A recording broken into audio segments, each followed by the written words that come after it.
اس لیے اگر تحریک اسلامی نے اپنے ارکان کی تربیت کو اتنی غیر معمولی اہمیت دی ہے تو دینا ہی چاہیے تھا، ورنہ اس کے سامنے جو عظیم مقصد اور دشوار مہم ہے وہ اس کی ذمہ داریوں کو ہرگز نہ اٹھا سکتے۔ قرآن حکیم اور اسوہ رسول کا مطالعہ کیجیے تو معلوم ہوگا کہ آپ صلی اللہ علیہ وسلم کو اپنے اصحاب کی تربیت پر کتنی توجہ کرنے کی ہدایت کی گئی تھی، اور آپ صلی اللہ علیہ وسلم نے کتنے اہتمام سے اس ہدایت پر عمل فرمایا تھا۔ یہ صحیح ہے کہ تحریک کے جماعتی نظام میں باضابطہ داخل کرنے سے پہلے لوگوں کو اچھی طرح جانچ پرکھ لیا جاتا ہے، اور ان کے افکار و اعمال کے بارے میں دینی اور تحریکی نقطہ نظر سے کافی اطمینان کر لینے کے بعد ہی انہیں رکن بنایا جاتا ہے۔ لیکن اس کے باوجود نہ تو اس حقیقت سے انکار ممکن ہے کہ لوگ جس ایمانی عزیمت، فکری پختگی اور عملی جذبے کے ساتھ تحریک میں داخل ہوتے ہیں، آئندہ چل کر اس میں زوال بھی آ سکتا ہے، اور نہ اس ہمارے واقعے کو نظر انداز کرنا صحیح ہوگا کہ تحریک کی رکنیت حاصل کر لینے کے معنی یہ ہرگز نہیں ہے کہ متعلقہ افراد رکنیت کے معیار مطلوب کو پہنچ گئے ہیں اور اب انہیں ایمانی، اخلاقی، فکری اور عملی کسی حیثیت سے بھی اصلاح و ترقی کی ضرورت نہیں ہے۔ اس لیے ارکان تحریک کی تربیت کی فکر نہ کرنے کے معنی اس کے سوا اور کچھ نہ ہوتے کہ تحریک اپنی قوتوں کو زنگ خوردہ ہوتے رہنے کے لیے آزاد چھوڑ دیتی اور اس طرح اپنے مستقبل کو خود تاریک بنا لیتی، کیونکہ انہی قوتوں کی تازگی اور مؤثر کارکردگی ہی پر تو اس کی صحیح وجہت کے کارگر اور بار آور ہونے کا اصل انحصار ہے۔ اس تربیت کے دو پہلو ہیں، ایک منفی، دوسرا مثبت۔ منفی پہلو تو یہ ہے کہ تحریک کے ارکان اس کے جماعتی نظام میں شامل ہونے کے وقت اقامت دین کے نصب العین سے جو وابستگی رکھتے ہیں اور ان کی ایمان و عمل کی جو حالت ہوتی ہے اس میں کوئی کمی نہ واقع ہونے پائے، اور اس غرض سے اس غبار کو برابر صاف کیا جاتا رہے جو نفس کے دباؤ، شیطان کی وسوسہ اندازی اور موجودہ خدا فراموش ماحول کی مرد افغان ناسازگاریوں کے باعث ان کے دل و دماغ پر لازماً پڑتا رہتا ہے۔ مثبت پہلو یہ ہے کہ نصب العین سے ان کی یہ وابستگی برابر ترقی کرتی جائے، ایمان و عمل کی اس حالت میں مسلسل جلا آتی رہے، اور اس غرض سے ہر وہ تدبیر اختیار کی جائے جو اختیار کرنے کی ہو۔ تربیت کا عملی نظام۔ تحریک کے جماعتی نظام نے اپنے ارکان کی تربیت کا جو عملی اہتمام کر رکھا ہے اس میں درج ذیل امور کو بنیادی ذرائع کی حیثیت دی گئی ہے۔ ایک یہ کہ قرآن اور حدیث کا ذاتی مطالعہ براہ راست یا زیادہ تر یا ترجموں کی مدد سے۔ دو، قرآن یا حدیث کا تذکیری درس۔ تین، سیرت نبوی، سیرت صحابہ اور سیرت صلحاء امت کا مطالعہ۔ چار، تحریک کے لٹریچر خصوصاً اس کے بنیادی حصے کا اجتماعی اور انفرادی مطالعہ۔ پانچ، تربیتی تقریریں۔ چھ، ذاتی احتساب۔ سات، ایک دوسرے کی اصلاح، تواصی بالحق۔ اس معاملے میں صورت واقعی یہ نہیں ہے کہ اصلاح و تربیت کا کام کلیتاً ارکان جماعت کے اپنے احساس ذمہ داری ہی پر چھوڑ دیا گیا ہو، بلکہ کچھ اصول و ضوابط بنا کر اس اہم کام کا ایک نظم قائم کر دیا گیا ہے تاکہ تربیت کا مقصد زیادہ سے زیادہ بہتر طریقے پر حاصل ہو سکے۔ اس نظم کی مختصر تفصیل یہ ہے: ہر مقامی جماعت کے لیے ضروری ہے کہ وہ ہفتے میں کم از کم ایک بار اپنا اجتماع منعقد کرے جس میں ہر رکن لازم شریک ہو۔ اس اجتماع کی نوعیت اصلاً تربیتی ہوتی ہے۔ اس غرض کے لیے درس قرآن، درس حدیث، تقریر اور تحریک کے لٹریچر کے اجتماعی مطالعے جیسے ذرائع سے کام لیا جاتا ہے۔ اس کے علاوہ مقامی امیر ہر رکن کی ہفتے بھر کی دعوتی اور تربیتی سرگرمیوں کی اور قرآن، حدیث اور لٹریچر کے مطالعے کی رپورٹ بھی لیتا ہے اور اسے مناسب ہدایتیں بھی دیتا ہے۔ ہر امیر مقامی اور امیر حلقہ کی یہ ایک نمایاں دستوری ذمہ داری ہے کہ وہ اپنے ماتحت ارکان کی تربیت کرتا رہے۔ چنانچہ اس غرض سے وقتاً فوقتاً ضلعی یا حلقے واری اجتماعات بھی منعقد ہوا کرتے ہیں جن کا سارا پروگرام صرف تربیتی سرگرمیوں پر مشتمل ہوا کرتا ہے۔ ضروری ہے کہ ایک متعینہ مدت کے بعد مقامی امراء کی طرف سے حلقوں کے امراء کو اور پھر حلقوں کے امراء کی طرف سے مرکزی نظم کو تمام جماعتی حالات اور تحریکی سرگرمیوں کی مفصل رپورٹیں ملتی رہیں۔ ان رپورٹوں سے مرکزی نظم کو دوسری باتوں کے علاوہ یہ بات بھی برابر معلوم ہوتی رہتی ہے کہ امراء کی تربیتی کارگزاریاں کیا رہیں اور عام ارکان دینی، اخلاقی اور عملی لحاظ سے کس مقام پر ہیں، جس کے بعد وہ انہیں مناسب ہدایتیں بھیجتا رہتا ہے۔ امیر جماعت، قیم جماعت اور معاونین تخیم کے پروگراموں میں یہ بات بھی شامل رہتی ہے کہ وہ ضرورت اور وقت کی گنجائش کے مطابق پورے ملک کے دورے کرتے ہیں، جن کا اولین مقصد مقامی جماعتوں کے حالات کا قریب سے جائزہ لینا اور وہاں کے ارکان کی تربیت کرنا ہوتا ہے۔ مقامی جماعتوں کے ہفتہ وار اجتماعات کے علاوہ مختلف اوقات میں ضلعی اور حلقہ وار اور کل ہند اجتماعات بھی منعقد ہوا کرتے ہیں، جن کے پروگرام کے بھی بیشتر حصے تربیت ارکان ہی سے متعلق ہوتے ہیں۔ میدان عمل کی تربیت: ایک طرف تو تربیت ارکان کی تدبیریں اور یہ ذرائع ہیں جن کی حیثیت بالعموم نظری قسم کی ہے، دوسری طرف وہ عملی تربیت ہے جو انہیں دعوتی جدوجہد کے میدان میں آپ سے آپ حاصل ہوتی رہتی ہے، کیونکہ جب وہ حق کی شہادت اور اللہ کے دین کی تبلیغ و اقامت کا فریضہ انجام دینے کے لیے آگے بڑھتے ہیں تو قدرتی طور پر خود ان کی اپنی اصلاح و تربیت کے بھی کتنے ہی قوی اسباب آپ سے آپ حرکت میں آ جاتے ہیں۔ مثلا جس وقت کوئی شخص دوسروں کو خدا پرستی کی دعوت دے رہا ہوتا ہے اور ایمان کے تقاضے پورے کرنے کی تلقین کر رہا ہوتا ہے، اس وقت اندر سے اس کا ضمیر بھی اسے آواز دیتا ہے اور باہر کی دنیا بھی اس پر تیز نگاہ ڈال کر پوچھنے لگتی ہے کہ اس بارے میں تمہارا خود اپنا کیا حال ہے؟ جس حق کی دعوت تم دوسروں کو دے رہے ہو اس کے لذت شناس تم خود بھی ہو یا نہیں؟ اگر انسان بالکل ہی بے حس نہ ہو تو ہر طرف سے آنے والی ان تنقیدی آوازوں پر وہ لازماً چونک اٹھتا ہے اور پھر اپنی طرف متوجہ ہو کر اپنے ایمان و عمل کے کھوٹ کو ایک زبردست احساسی ندامت کے ساتھ صاف کرنے میں لگ جاتا ہے۔ اسی طرح جب وہ اس دعوت کے سلسلے میں چوطرفی مخالفتوں، عداوتوں اور مصیبتوں سے مسلسل دوچار ہوتا ہے تو اس بھٹی میں تپ کر اس کا ایمان اور کھرا بن جاتا ہے، اور محض اللہ کے دین کی خاطر کام کرنے کے جرم میں جب دنیا اس کو اپنے تمام سہاروں سے محروم کر دیتی ہے تو وہ فطری طور پر اپنے پروردگار کی طرف بھاگتا اور اسی کے دامن میں پناہ لیتا ہے، جس کے نتیجے میں اس کے اندر اپنے خدا سے تعلق اور اس پر توکل اور بڑھ جاتا ہے، اور جب وہ دیکھتا ہے کہ لوگ اس کے پیغام حیات کو بہرے کانوں سے سن رہے ہیں اور ہلاکت کی راہوں سے پلٹنے کا نام تک نہیں لیتے، تو اس کا داعیانہ جوش سرد پڑنے کے بجائے اور زیادہ بھڑک اٹھتا ہے، اور فلاح و نجات کی شاہراہ کی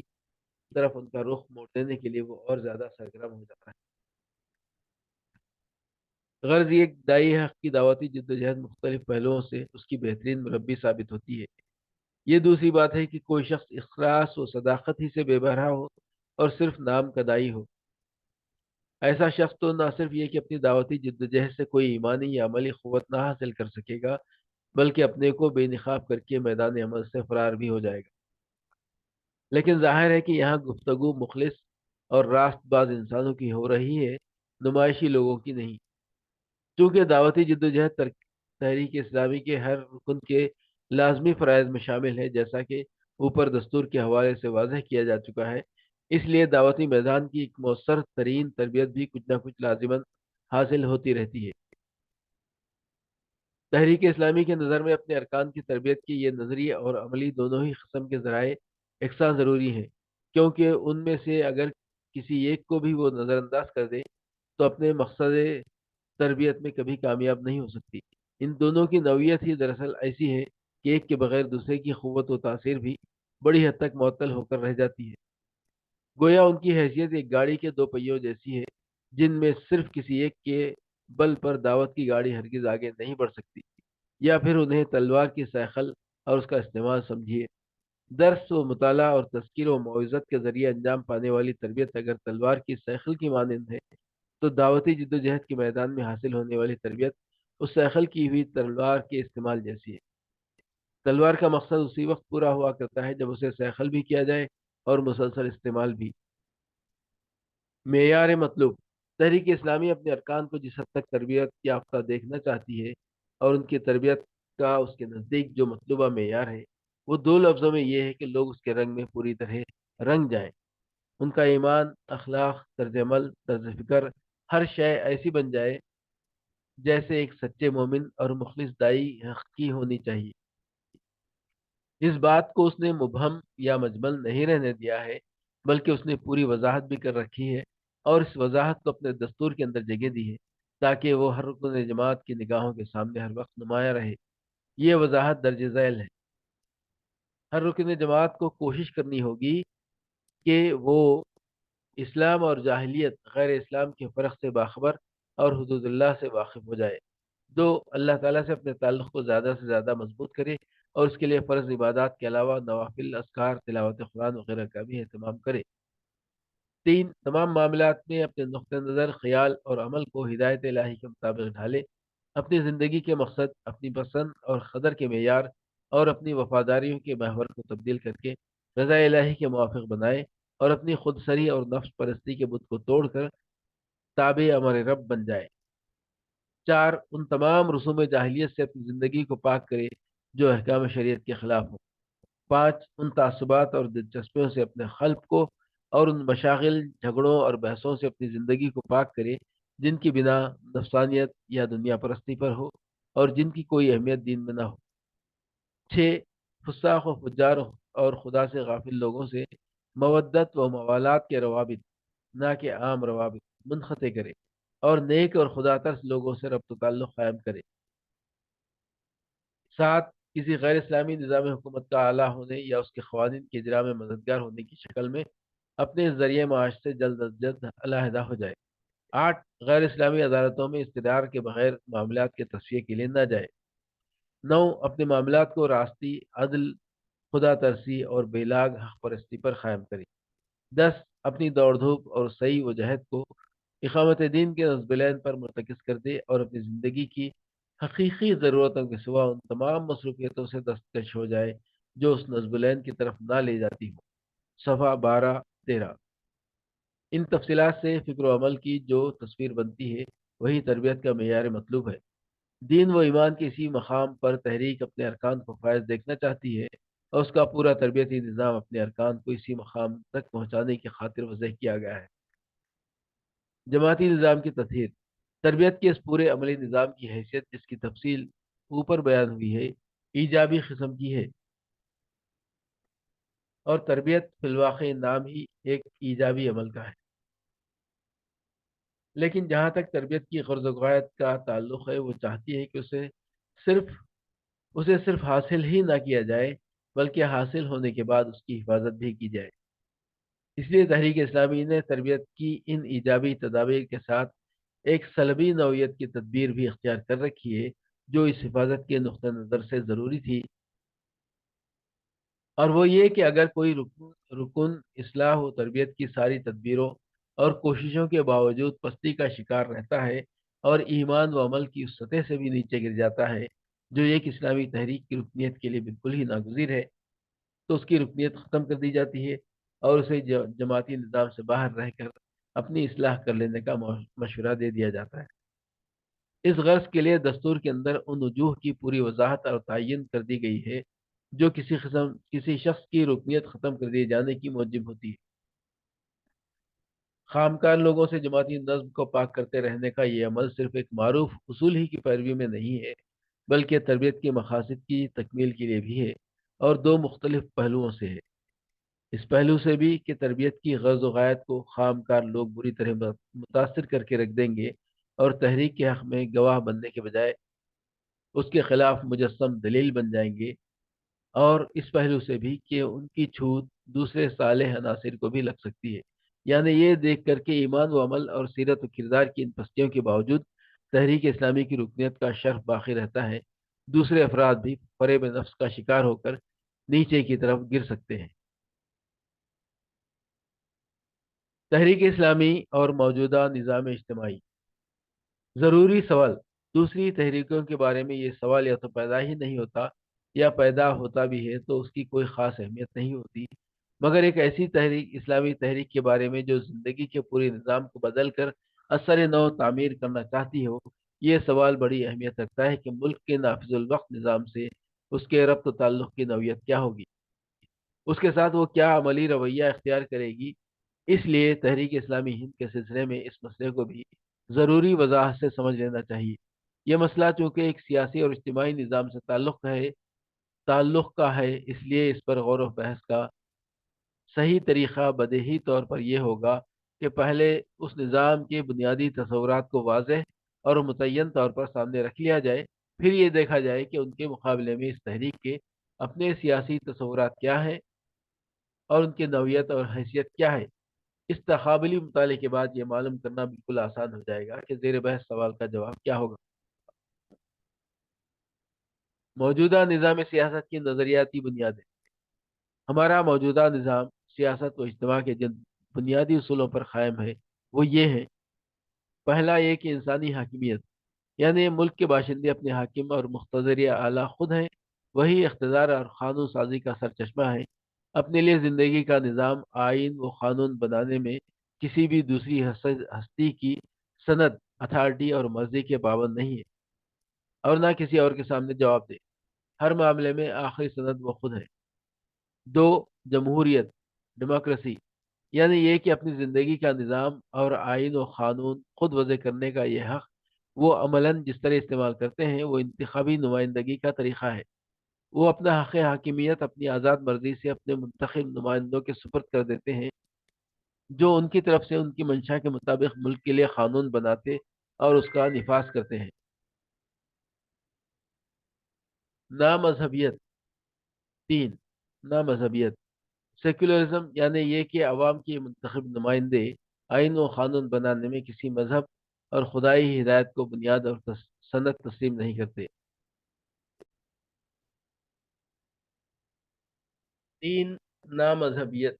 سیکولرزم، یعنی یہ کہ عوام کی یہ نمائندے آئین و قانون بنانے میں کسی مذہب اور خدائی ہدایت کو بنیاد اور سند تسلیم نہیں کرتے، بلکہ اس بارے میں تمام تر اپنی عقل اور اپنی ثوابدید کو سامنے رکھتے ہیں، اور ضروری ہے کہ ایسا ہی کریں، یعنی مذہب کو کم از کم سیاسی اور اجتماعی معاملات سے قطعاً باہر رکھیں۔ البتہ اپنے مخصوص دائرے میں وہ اس حد تک آزاد ہے جس حد تک ملکی امن و امان اور عوامی اخلاق پر اس کی کوئی زد نہ پڑتی ہو۔ اس طرح آزادی کا یہ دائرہ واضح طور پر مذہبی عقائد،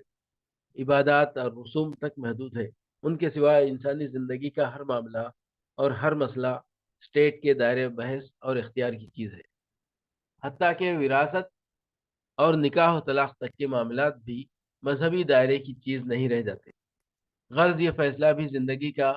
کون سا معاملہ مذہبی ہے اور کون سا نہیں، مذہب کے اپنے اختیار کی بات نہیں ہے، بلکہ فیصلے کا پورا اور قطعی حق صرف اسٹیٹ اور اس کے آئین کو ہے۔ مثال کے طور پر خود اپنے ہی ملکی دستور کو لے لیجئے، ایک طرف تو وہ مذہبی آزادی کا اعلان کرتا ہے، دوسری طرف ایکسا سول کوڈ بنانے کی بھی ہدایت دیتا ہے، جس کے معنی یہ ہے کہ وہ کسی بھی ملت کے اپنے مخصوص پرسنل لا کے وجود و بقا کا مخالف ہے، اور اس مخالفت کو اپنی عطا کردہ مذہبی آزادی کے خلاف نہیں سمجھتا، حالانکہ کم از کم ملت اسلامیہ کے لیے اس کے پرسنل لا کا جز دین ہونا ایک بدیہی حقیقت ہے۔ جہاں تک مختلف مذاہب کے ساتھ حکومت کے طرز عمل کا تعلق ہے، اصولی طور پر وہ ان کے بارے میں غیر جانبدار رہنے کی اور اکثریتی مذہب یا اقلیتی مذہب کی اصطلاح میں نہ سوچنے کی پابند ہے۔ اسے سب کے ساتھ یکساں سلوک اور سب کا یکساں احترام کرنا ہے۔ یہ الگ سوال ہے کہ وہ اس اصول کی عملی پیروی کس حد تک کرتی ہے۔ اسلام کے بنیادی سیاسی تصورات۔ موجودہ نظام کے مقابلے میں اسلامی نظام کے اور اس تحریک اسلامی کے لیے بھی بنیادی سیاسی اصول یہ ہیں: پہلا یہ کہ اللہ کی حاکمیت، یعنی یہ کہ پوری انسانی زندگی کا حقیقی حاکم اور مقتدر اعلیٰ اللہ تعالیٰ ہے، کیونکہ نوع انسانی جس کائنات کا ایک جز ہے اس کا خالق اور پروردگار اللہ ہی ہے، اس لیے اس کائنات کا اور اس نوع انسانی کا مالک اور حاکم بھی فی الواقع وہی ہے، اور حاکمیت کا حق اور اقتدار اعلیٰ اسی کے لیے مخصوص ہے، وہی ہے جو اصل اسے اس کی زندگی کا نظام دے سکتا ہے اور آئین و قانون بنا سکتا ہے۔ دوسرا کوئی بھی اسے بطور خود حکم دینے کا مجاز نہیں، دوسرا کوئی بھی اس کا حقیقی فرمان روا اور قانون ساز نہیں، اور دوسرا کوئی بھی اس کا مطاع مطلق نہیں۔ دو، انسان کی خلافت، یعنی یہ کہ انسان اس دنیا میں اپنے حاکم حقیقی اللہ تعالیٰ کا خلیفہ اور نائب ہے، وہ بجائے خود کوئی اقتدار نہیں رکھتا، بلکہ اپنے اور اس پوری کائنات کے اصل مالک و مقتدر اعلیٰ کے عطا کیے ہوئے اقتدار و اختیار کا صرف امین ہے۔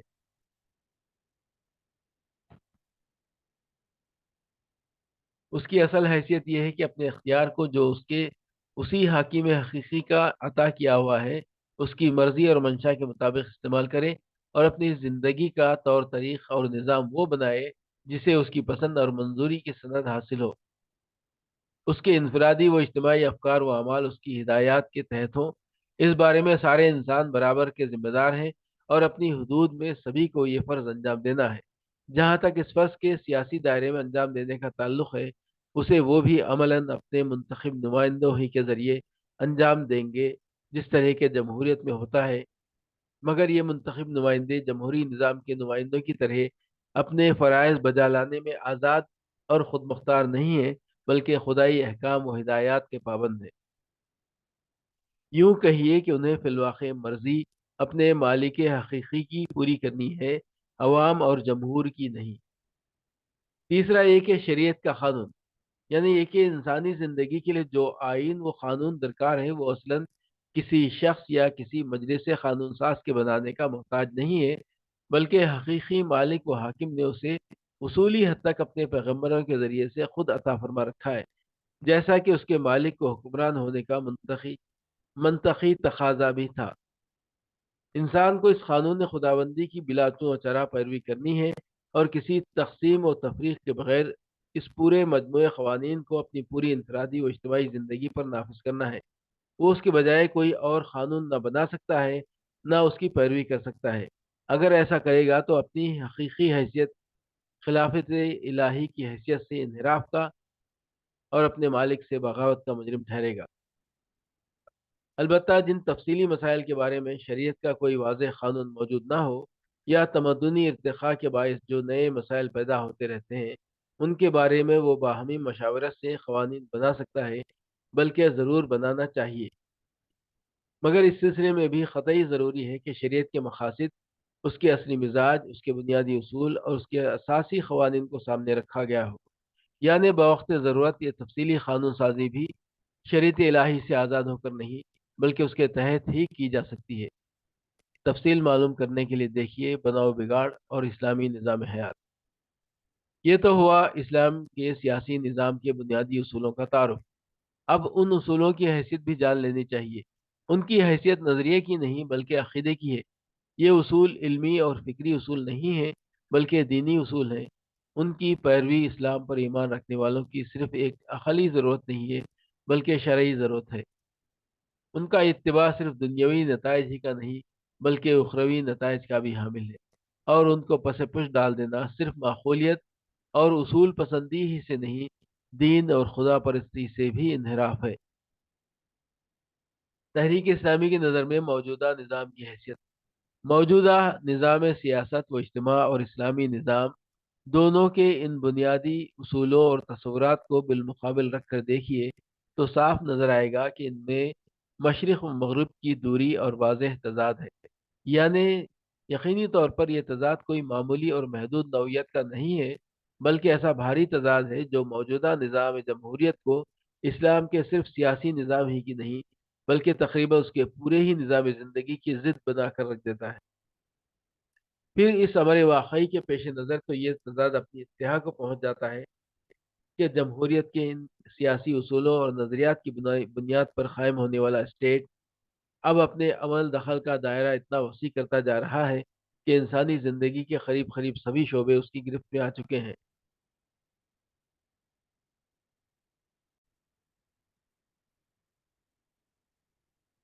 حد یہ ہے کہ وہ عقائد و عبادات تک پر بھی اپنی پرچھائیاں ڈال دینے کے در پہ ہے۔ ایسی حالت میں تحریک اسلامی کے لیے اصولی، اخلاقی اور دینی ہر حیثیت سے اس بات کی کوئی گنجائش نہیں رہ جاتی کہ یہ اس نظام سے سازگاری کر سکے اور اسے گوارا کرنے پر آمادہ ہو سکے،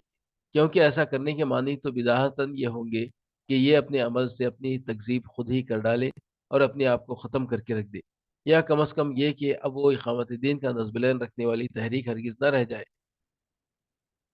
اس کا اقامت دین کا نصب العین رکھنے والی تحریک ہونا تو اس بات کو لازم کرتا ہے کہ وہ موجودہ نظام کو اکثر غلط اور خلاف حق سمجھے، صرف سمجھے ہی نہیں بلکہ اس کا بربلا اعلان کرے، معقولیت اور دلائل کے میدان میں اسے نہتا اور بے بس کر ڈالے، اور خدا کے بندوں پر اس کی خرابیاں واضح کر کے انہیں اسے بدل ڈالنے کے لیے بے چین کر دے۔ یہی وجہ ہے کہ وہ ان الیکشنوں میں شرکت کو بالکل ناجائز سمجھتی ہے جو اس نظام کو چلانے کے لیے لڑے جاتے ہیں، اور جب کبھی وہ ان میں شرکت کرے گی تو اس نظام کو نظام اسلامی سے بدل ڈالنے یا اس کے لیے راستہ ہموار کرنے کی غرض سے کرے گی، کسی معنی میں بھی اسے غذا پہنچانے کے لیے ہرگز نہ کرے گی۔ رضاکارانہ تعاون سے اصولی معذوری: جب موجودہ نظام کے معاملے میں تحریک اسلامی کا اصولی موقف یہ ہے تو اس کے ساتھ اس کے ارکان کا عملی رویہ بھی قدرتی طور پر دلی تعاون کا نہیں، عدم تعاون ہی کا ہو سکتا ہے، اور ان کے لیے اس بات کی کوئی گنجائش نہیں ہو سکتی کہ وہ اپنی دل کی رضامندی سے اس کے کل پرزے بند کر رہے ہیں، اس کی عدالتوں میں جج اور منصف بن کر بیٹھیں، اس کے تعلیمی مقاصد کی تکمیل کے لیے اپنی علمی و تدریسی صلاحیتیں وقف کر دیں، کیونکہ ایک جمہوری نظام کو چلانا اور اس کی مشینری میں فٹ ہو جانا، دیانت اور معقولیت کا کام صرف اسی شخص کے لیے ہو سکتا ہے جو اس کے بنیادی اصولوں پر ایمان رکھتا ہو اور اسے ایک صحیح نظام تسلیم کرتا ہو۔ ان لوگوں کے لیے نہیں ہو سکتا، ہرگز نہیں ہو سکتا، جو اسے صحیح نہیں بلکہ غلط اور فاسد سمجھتے ہوں، اور اگر کوئی شخص اسے غلط اور فاسد سمجھتے ہوئے اور کہتے ہوئے بھی اس کے چلانے میں رضاکارانہ طور پر مددگار بنتا ہے تو اسے بدترین قسم کا منافق یا پھر بدترین قسم کا ضمیر فروش ہی کہا جائے گا۔ چنانچہ آپ نہ دیکھیں گے کہ کوئی سچا کمیونسٹ کسی بورژوائی نظام کو چلانے کے لیے اپنی صلاحیتوں کا سودا کر رہا ہے، یا کوئی سچا جمہوریت پسند کسی آمرانہ نظام کے قیام و استحکام کی خدمت بجا لا رہا ہے، اور اگر کوئی ایسا کرتا ہے تو ساری دنیا اسے بے ضمیر اور ابن الوقت ہی قرار دیتی ہے۔ پھر ایک مومن و مسلم تحریک اسلامی کے لمبردار اور اقامت دین کا مشن رکھنے والے مومن و مسلم کا معاملہ تو دوسروں کے مقابلے میں کہیں زیادہ اہم۔ دوسروں کے لیے اشتراکیت اور جمہوریت صرف رائے، نظریے اور ضمیر کا مسئلہ ہے، جبکہ ایک مسلمان کے لیے اقامت دین عقیدے، دینی فریضے اور مقصد وجود کا مسئلہ ہے۔ ایک اشتراکی اگر سرمایہ دارانہ نظام کی یا ایک جمہوریت پسند اگر آمریت کا گاڑی کھینچنے کے لیے تیار ہو جاتا ہے تو صرف اپنے ضمیر کو قربان کرتا ہے اور دنیا کی رسوائی مول لیتا ہے، لیکن ایک مسلمان اگر کسی فاسد اور غیر اسلامی نظام کا بخوشی پر پرزا بن جاتا ہے تو اپنے ضمیر ہی کا نہیں، اپنے ایمان کا بھی خون کر دیتا ہے، اور صرف دنیا ہی کی نہیں بلکہ آخرت کی بھی رسوائی خرید لیتا ہے۔ جب معاملے کی نوعیت یہ ہے تو نہ تحریک اسلامی کے ارکان ہی کو یہ حق حاصل ہے کہ وہ کسی دنیاوی مصلحت یا معاشی مفاد کے تحت اس جمہوری نامذہبی اسٹیٹ کو چلانے میں رضاکارانہ طور پر حصے دار بنے، نہ دوسروں کو یہ حق پہنچتا ہے کہ وہ ان سے اس طرح کی توقع رکھیں، اور اگر کوئی شخص اس حصے داری کے لیے آمادہ ہو جاتا ہے تو وہ اپنے کو چاہے جو کچھ بھی سمجھتا رہے، تحریک اقامت الدین کا علمبردار تو ہرگز نہیں رہ سکتا۔ پھر اس رضاکارانہ تعاون کے مسئلے کو ایک اور پہلو سے بھی دیکھیے۔ تحریک اسلامی کا مقصد اسلامی نظام کا قیام ہے، اس کے لازمی معنی یہ ہے کہ وہ موجودہ کار فرما نظام کو بدل ڈالنے کی صحیح و جہد میں کوئی کسر اٹھا نہ رکھے گی، کیونکہ جب تک کار فرمائی کا منصب اس نظام سے خالی نہ کرا لیا جائے اور کسی اور نظام کے اس پر فائز ہو سکنے کا کوئی سوال ہی پیدا نہیں ہو سکتا۔ اس واضح حقیقت کے ہوتے ہوئے یقینی بات ہے کہ تحریک اسلامی کے ارکان اس نظام سے رضاکارانہ تعاون کی بات سوچ بھی نہیں سکتے،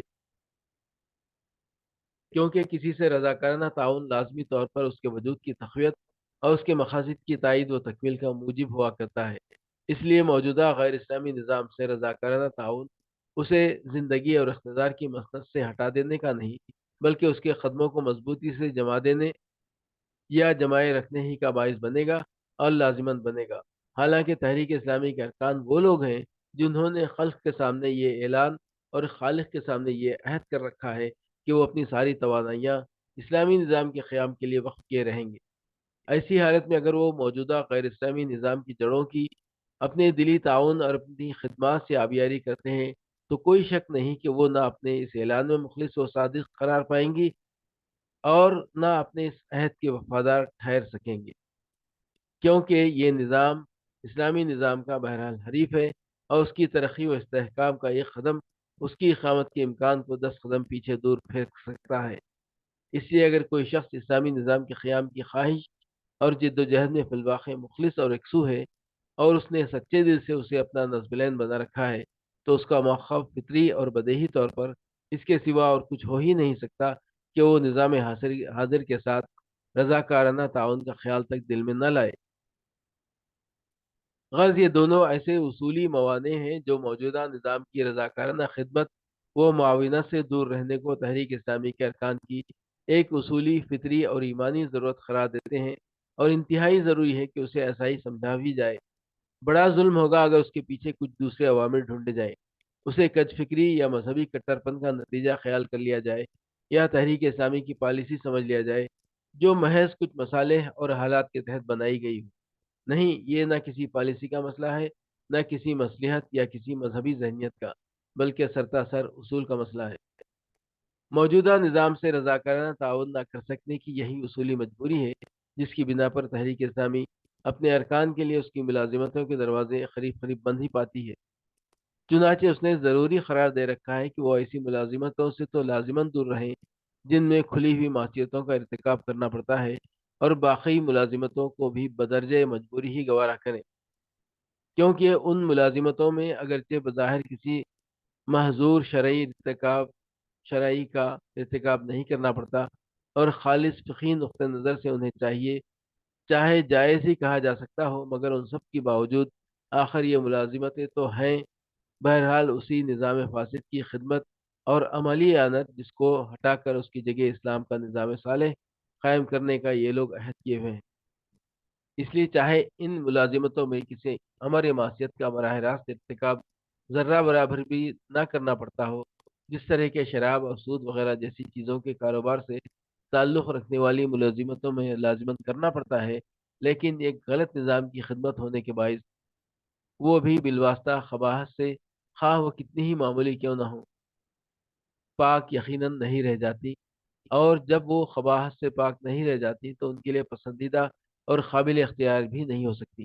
آپ جس دیوار کو گرانا چاہتے ہیں اس کے لیے صرف اینٹ اور گارے ہی نہیں، پلاسٹر اور سامان آرائش کا مہیا کرنا بھی ایک نامعقول حرکت ہی سمجھیں گے۔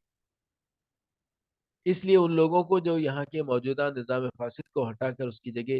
اسلامی نظام حق قائم کرنے کا عہد کیے ہوئے ہیں، یہ بات کس طرح زیب دے سکتی ہے کہ وہ اسی فاسد نظام کے قدم و حشم میں ان کی آخری صفوں ہی میں صحیح شامل ہو۔ ان کا کام تو اسے پہم کوششوں کے ذریعے بدل کر رکھ دینا ہے، اس کی بقا کا سہارا بندہ خواہ وہ کتنا ہی معمولی کیوں نہ ہو ہرگز نہیں ہے۔ ملکی قوانین کی عملی پابندی۔ موجودہ نظام کو اصولی اور اعتقادی طور پر غلط، فاسد اور قابل رد قرار دینے کے باوجود جہاں تک اس کے عام قوانین ملکی کا تعلق ہے، تحریک اسلامی اس بات کو صحیح نہیں سمجھتی کہ عملاً بھی ان کو رد کر دیا جائے۔ چنانچہ اس بارے میں اس کی ہدایت یہ ہے کہ ان قوانین کو اصلاً غلط اور باطل سمجھنے کے باوجود عملی پابندی ان کی ضرور کی جائے، الا یہ کہ کوئی قانون ہی ایسا ہو جس کی پیروی سے شریعت کی کھلی ہوئی خلاف ورزی اور اللہ و رسول کی راست نافرمانی لازم آتی ہو۔ عام ملکی قوانین کی عملی پابندی کا یہ مسلک اس نے کسی مصلحت یا سیاسی ضرورت کی بنا پر نہیں اختیار کیا ہے، بلکہ اسے انبیاء کی روشنی میں اختیار کیا ہے۔ اس اسوے سے معلوم ہوتا ہے کہ کوئی غلط نظام بھی جب تک قائم اور نافذ ہو اس وقت تک اس کے عام قوانین کی عملی پابندی سے انکار نہیں کرنا چاہیے۔ یہ اصول اس وقیت پسندی پر جس کی مبنی ہے کہ انسان کی اجتماعی زندگی بہرحال کوئی نہ کوئی ضابطہ اور قانون چاہتی ہے، اس کے بغیر وہ قائم ہی نہیں رہ سکتی۔ اب اگر وقت کے کار فرما قوانین کی پابندی ترک کر دی جائے تو اس کے معنی یہ ہوں گے کہ زندگی یا تو جامد ہو کر رہ جائے گی یا پھر اس میں نظم و ضبط باقی نہ رہ جائے گا۔ پہلی صورت عملاً ناممکن ہے، اور دوسری صورت سرتاسر انتشار، انارکی اور فتنہ و فساد کی ہم مانی ہے، اس لیے وہ بھی قابل قبول نہیں ہو سکتی، کیونکہ غلط سے غلط اور بد سے بدتر قوانین و ضوابط کی حکمرانی بھی انسانی زندگی کے عمومی مصالح کے لیے انارکی اور لا قانونیت سے بہرحال کمتر درجے کی مصیبت ہے۔ اس لیے شریعت اسلامی کا نقطہ نظر اس باب میں بجا طور پر یہ ہے کہ ایک زیادہ سخت اور تباہ کن مصیبت سے بچنے کے لیے کسی باطل نظام غالب کے قوانین کی پابندی کی نسبتاً چھوٹی مصیبت کو لازماً گوارا کر لیا جائے۔ موجودہ قوانین ملکی کے بارے میں اس نقطہ نظر سے ایک اور بڑی اہم حقیقت بھی سامنے آ جاتی ہے، اور وہ یہ ہے کہ تحریک اسلامی کے افراد موجودہ قوانین ملکی کو اگرچہ اصلاً غلط اور باطل سمجھتے ہیں، مگر اس کے باوجود ان کی عملی پابندی جتنے اچھے اور قابل اعتماد طریقے پر وہ کریں گے، اتنے ہی قابل اعتماد طریقے پر خود اس نظام کے ماننے والوں سے بھی شاید نہ ہو سکے گی۔ یہ اس لیے کہ یہ لوگ اگر ان قوانین کا پاس و لحاظ کریں گے تو اس کے پیچھے جذبہ و محرک یا تو سزا کا خوف ہوگا یا زیادہ سے زیادہ اپنے ضمیر کا احساس ہوگا۔ لیکن جب تحریک اسلامی کے افراد یہی رویہ اختیار کریں گے تو اس کے پیچھے محرک ایک دینی اصول کا احترام اور ایک شرعی ہدایت کی بجاوری کا خیال ہوگا، اور معلوم ہے کہ اپنی گہرائی اور پختگی میں کوئی بھی دوسرا محرک اس دینی محرک کا ہرگز مقابلہ نہیں کر سکتا، بالخصوص جب معاملہ بھی ایسے افراد کا ہو جو دین و شریعت کی عملی شہادت ہی کو اپنی زندگی کا مشن بنائے ہوئے ہوں، جو قول و اور فعل کے تضاد کو اپنی اور اپنے مشن کی تباہی یقین کرتے ہوں، اور جن کی راست بازی اور ظاہر و باطن کی یکسانی ہی پر اپنے تحریکی مقاصد کی کامیابی موقوف ہو۔ موجودہ نظام کے خلاف عملی جدوجہد کا طریقہ۔ جب یہ معلوم ہو چکا کہ تحریک اسلامی نہ صرف یہ کہ موجودہ نظام سے کسی طرح کی سازگاری نہیں کر سکتی بلکہ وہ اسے پوری طرح بدل دینا چاہتی ہے، تو اب یہ بھی جان لینا مناسب ہوگا کہ یہ کام وہ کس طرح کرنا چاہتی ہے۔ اس کام کے بنیادی خطوط چند لفظوں میں یہ ہیں۔ پہلا یہ کہ اسلامی نظام کی معقولیت اور ہمہ جہتی برتری کی ہر ضروری پہلو سے وضاحت، جس کی مختصر تفصیل درج ذیل ہے۔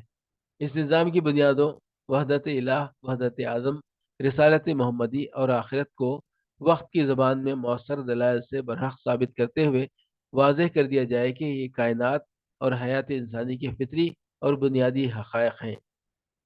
اس کی فطری صلاحیتوں کو پوری طرح روشنی میں لا کر تفصیل سے بتا دیا جائے کہ زندگی کے مختلف مسائل کو وہ پوری کامیابی کے ساتھ حل کر سکتا اور انسانیت کو وقت کی گناگوں پیچیدگیوں سے نجات دلا سکتا ہے۔ اس کی عملی برکتوں کی تاریخی شہادتوں کا ریکارڈ دنیا کے سامنے رکھ دیا جائے تاکہ وہ دیکھ لیں کہ انسانی زندگی پر جب بھی یہ نظام نافذ ہوا ہے، وہ عدل اور احسان سے، اخوت اور جذبہ انسانیت سے، حق شناسی اور احساس ذمہ داری سے، نیکی اور خیر پسندی سے آراستہ ہو گئی ہے، اور اس میں امن و سلامتی اور خوشحالی کی بہار آ گئی ہے، اور ان سب باتوں کے نتیجے میں دنیا کا سب سے بہتر، صالح اور مثالی تمدن وجود میں آ گیا ہے۔ دوسرا یہ کہ موجودہ نظام کی ہر ضروری پہلو سے تنقید و تردید، جس کے اہم نقطے حسب ذیل ہیں۔ اس نظام کے اساسی افکار و نظریات پر خالص علمی انداز میں تنقید کر کے واضح کر دیا جائے کہ وہ بالکل غلط، غیر ثابت شدہ اور باطل ہیں، اور فکر و عمل کے ٹھوس حقائق سے ان کا کوئی تعلق نہیں۔ اس کی فطری صلاحیتوں کا تفصیلی جائزہ لے کر یہ حقیقت نگاہوں کے سامنے رکھ دی جائے کہ بگاڑ اور بد انجامی اس کی عین سرشت میں داخل ہے، اور اس سے یہ توقع رکھنا کہ وہ انسانیت کو فلاح اور زندگی کو اس کے الجھے ہوئے مسائل کا کوئی اطمینان بخش حل عطا کر سکے گا، اپنے کو فریب دینا ہے۔ اس کی عملی کارکردگی پر واقعات کی شہادتیں پیش کر کے واضح کر دیا جائے کہ اس نے انسانیت کو بالعموم کڑوے کسیلے پھل ہی فراہم کیے، اور زندگی کو بے چینیوں، بد کرداریوں اور فتنوں ہی کے تحفے عطا کیے ہیں، اور نوع انسانی کے لیے وہ آج تک کبھی سچی فلاح کا موجب نہیں بن سکا ہے۔ یہ ہیں وہ مثبت اور منفی بنیادی خطوط جن پر تحریک اسلامی نے موجودہ نظام سے لڑنے کا نقشہ کار بنا رکھا ہے، اور منطقی طور پر یہی خطوط ہو بھی سکتے ہیں جن کے مطابق کام کر کے وہ اس نظام کی نظریاتی گرفت سے باشندگان ملک کے ذہنوں کو آزاد کرا سکتی ہے، اور پھر نظام اسلامی کے حق میں انہیں مطمئن کر سکتی ہے۔ چنانچہ اپنے ابتدائی دور ہی سے وہ اسی نہج پر جد و جہد کرتی چلی آ رہی ہے، اور آئندہ بھی کرتے رہنے کا عزم رکھتی ہے۔ مخالفتوں کا محاذ، مخالفتوں کا لازمی ظہور۔ تاریخ کا بیان ہے کہ آج تک کوئی بھی انقلابی تحریک مخالفتوں سے بچ کر اپنا سفر جاری نہیں رکھ سکی ہے،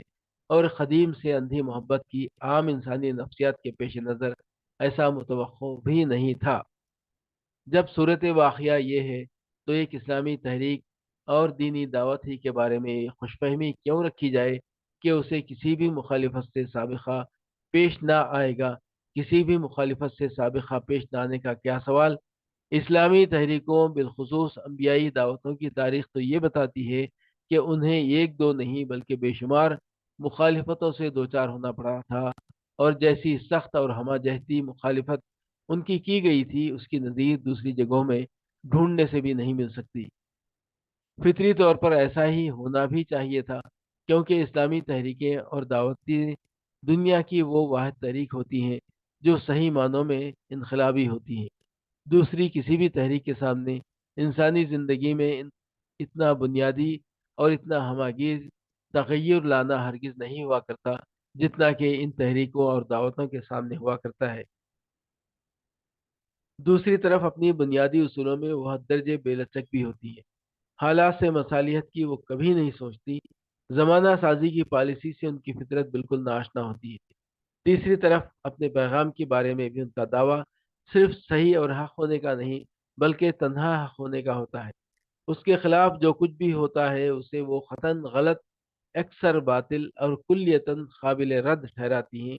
اور اس کا پوری شدت سے اعلان کرنا بھی ضروری سمجھتی ہیں۔ کوئی شک نہیں کہ جو تحریک ایسی بے نیام ہو اس کو اپنا سفر جاری رکھنے کے لیے کوئی ٹھنڈی سڑک ہرگز نہیں مل سکتی، اور اسے نہ ماننے والے اسے صرف نہ ماننے ہی پر کبھی بس نہیں کر سکتے۔ اس لیے اگر آج بھی تحریک اسلامی کو ہمہ جہتی طوفانی مخالفتوں سے سابقہ پیش آ رہا ہے تو یہ کوئی تعجب کی بات نہیں ہے۔ تعجب تو اس وقت ہوتا جب یہ صورتحال پیش نہ آتی۔ پھر جس طرح ہمہ جہتی مخالفتوں کا ظہور توقع کے عین مطابق ہے، اسی طرح ان کا مسلسل باقی رہنا بھی خلاف توقع نہیں ہے، کیونکہ ان مخالفتوں کے جو فطری اور نفسیاتی اسباب ہیں ان میں سے بیشتر بجائے خود مستقل نوعیت کے ہیں۔ اس لیے ضروری ہے کہ ان کی پیدا کی ہوئی مخالفتیں بھی مستقل جاری رہیں۔ یہ صحیح ہے کہ تحریک ان کے مقابلے میں صبر و استقامت اور حکمت سے کام لے کر انہیں نیچا دکھا سکتی ہے اور ان کے دائرے کو تنگ کر سکتی ہے، مگر اس دائرے کو وہ صرف تنگ ہی کر سکے گی، اسے ختم ہرگز نہ کر سکے گی۔ جیسا کہ ہر دینی تحریک کی سرگزشت شہادت دے رہی ہے، اور سب سے بڑی شہادت قرآنی دعوت کی ہے، جس کے دور آغاز سے لے کر اس کے دور غلبہ و اقتدار تک کوئی لمحہ بھی ایسا نہیں گزرا جس میں وہ مخالفتوں سے اکثر محفوظ رہی ہو۔ اسباب و محرکات، ان سارے اسباب و محرکات کا اگر تجزیہ کیا جائے جن کے تحت آج تحریک اسلامی کی مخالفت کی جا رہی ہے تو وہ ایک دو نہیں مختلف دکھائی دیں گے، کیونکہ مخالفت کرنے والوں کے نہ ذہن میں ایک سے ہیں، نہ نفسیات و جذبات اور نہ مفادات و مصالح۔ اس لیے ان کی مخالفتوں کے اسباب و محرکات بھی ایک سے نہیں ہو سکتے۔ چنانچہ جائزہ بتاتا ہے کہ یہ اپنی تعداد میں متعدد ہیں، جو اصولی طور پر دو قسموں میں بانٹے جا سکتے ہیں۔ الف، وہ اسباب جو عام اور ہماگیر نوعیت کے ہیں اور تمام گروہوں اور طبقوں کے اندر کار فرما ہیں۔ بے، وہ اسباب جو مخصوص اور محدود نوعیت کے ہیں اور کسی خاص ملی گروہ یا کسی خاص طبقے ہی میں پائے جاتے ہیں۔ الف، عام و ہماگیر اسباب، عام و ہماگیر اسباب جو مسلم و غیر مسلم سماجی اور سیاسی اور عوام و حکمران سبھی گروہوں میں اپنا کام کرتے دیکھے جاتے ہیں، حسب ذیل ہیں۔ پہلا سبب ناواقفیت اور غلط فہمی کا ہے۔ ملک میں بے شمار لوگ ایسے ہیں جن تک تحریک کی اصل دعوت اور اس کے اصول و مقاصد ابھی تک صحیح شکل میں پہنچ ہی نہیں پائے ہیں، یا پہنچ پائے ہیں تو وہ انہیں اچھی طرح سمجھ نہیں سکے ہیں۔ اس لیے ظاہر بات ہے کہ وہ اپنی غلط یا ادھوری معلومات کی بنا پر اس کے بارے میں جو رائے قائم کریں گے وہ موافقانہ ہو ہی نہیں سکتی، اور اگر ہوگی تو وہ تحسین ناشناس ہوگی، جسے اگر دعوت کے حق میں مخالفت نہیں تو موافقت بھی نہیں کہا جا سکتا۔ دوسرا سبب بدگمانی کا وہ روگ ہے جو ہمارے معاشرے میں ہر طرف بری طرح پھیلا ہوا ہے۔ خصوصاً دینی تحریکوں کے بارے میں تو اس نے وبا کی شکل اختیار کر رکھی ہے۔ جہاں ایسی کوئی تحریک اٹھی فوراً ہی فیصلہ دے دیا جاتا ہے کہ یہ فریب کا کاروبار ہے، دنیاوی جاہ و اقتدار حاصل کرنے کے لیے مذہب کو استعمال کیا جا رہا ہے۔ اس سے انکار نہیں کہ اس طرح کا الزام ہر جگہ بے اصل بھی نہیں ہوتا، کیونکہ حضرت انسان کا دامن ایسی فریب کاریوں اور مذہب فروشیوں سے داغدار ہونا ایک ناقابل انکار حقیقت ہے، مگر اس کا مطلب یہ تو نہیں ہونا چاہیے کہ اب ہر دینی تحریک کو چھوٹتے ہی ڈھونگ قرار دے دیا جائے۔ ایسا کرنا انسانیت کی عظمت اور دیانت و صداقت سب کا خون کرنا ہے، مگر افسوس ہے کہ یہ خون بری طرح لوگوں کے منہ لگ گیا ہے۔ اس فضا میں اگر تحریک اسلامی بدگمانیوں کے اس حملے سے بچی رہ جاتی ہے تو یہ ایک ایسا معجزہ ہوتا جو اس زمین پر آج تک کبھی رونما نہیں ہو سکا۔ چنانچہ واقعات بتا رہے ہیں کہ اپنے وقت آغاز ہی سے برابر اس حملے کی زد میں ہے۔ تیسرا سبب دور جدید کے انسانوں کی وہ مایوسی اور بے اعتمادی ہے جو نفس مذہبی کے بارے میں اس کے اندر گھر کر چکی ہے۔ جدھر دیکھیے دنیا خدا اور مذہب سے برابر دور بھاگتی چلی جا رہی ہے۔ حد یہ ہے کہ خود مذہب کے پرجوش حامیوں کی بھی ایک بڑی تعداد اس سے کوئی سنجیدہ، شعوری اور حیات آفرین تعلق نہیں رکھتی۔ اور جہاں تک اجتماعی مسائل حیات کے سلسلے میں مذہب کی کسی کامیاب رہنمائی کا تعلق ہے، اس کے بارے میں تو کوئی شعوری یقین اور سچا اعتماد بس خال خال افراد ہی میں موجود رہ گیا ہے۔ مذہب کی قائدانہ صلاحیتوں کے بارے میں یہ عام بے اعتمادی اسلام اور تحریک اسلامی کے معاملے میں اپنا کردار انجام دینے سے کیسے باز رہ سکتی تھی؟ چنانچہ مذہب سے بیگانہ ہو چکے والے ہی نہیں، بہت سے اس کے دلدادگان بھی اس تحریک کے محض اس بنا پر مخالف ہیں کہ وہ ان کے خیال میں چھکڑے کے ذریعے خلا کے سفر کی بات کر رہی ہے۔ مخالفت کا چوتھا سبب دین اور سیاست کی تفریق کا وہ نظریہ ہے جس نے اس زمانے میں غیر معمولی مقبولیت حاصل کر لی ہے اور جس کے معتقد شیخ و برہمن سبھی ہیں۔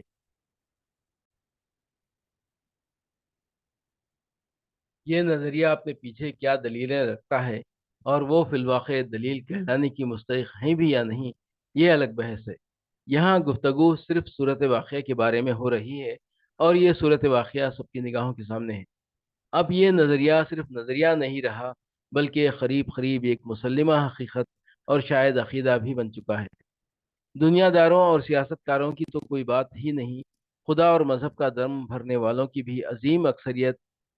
عین اپنے دینی تصور کی بنا پر فکر و نظر کا یہی انداز رکھتی ہے۔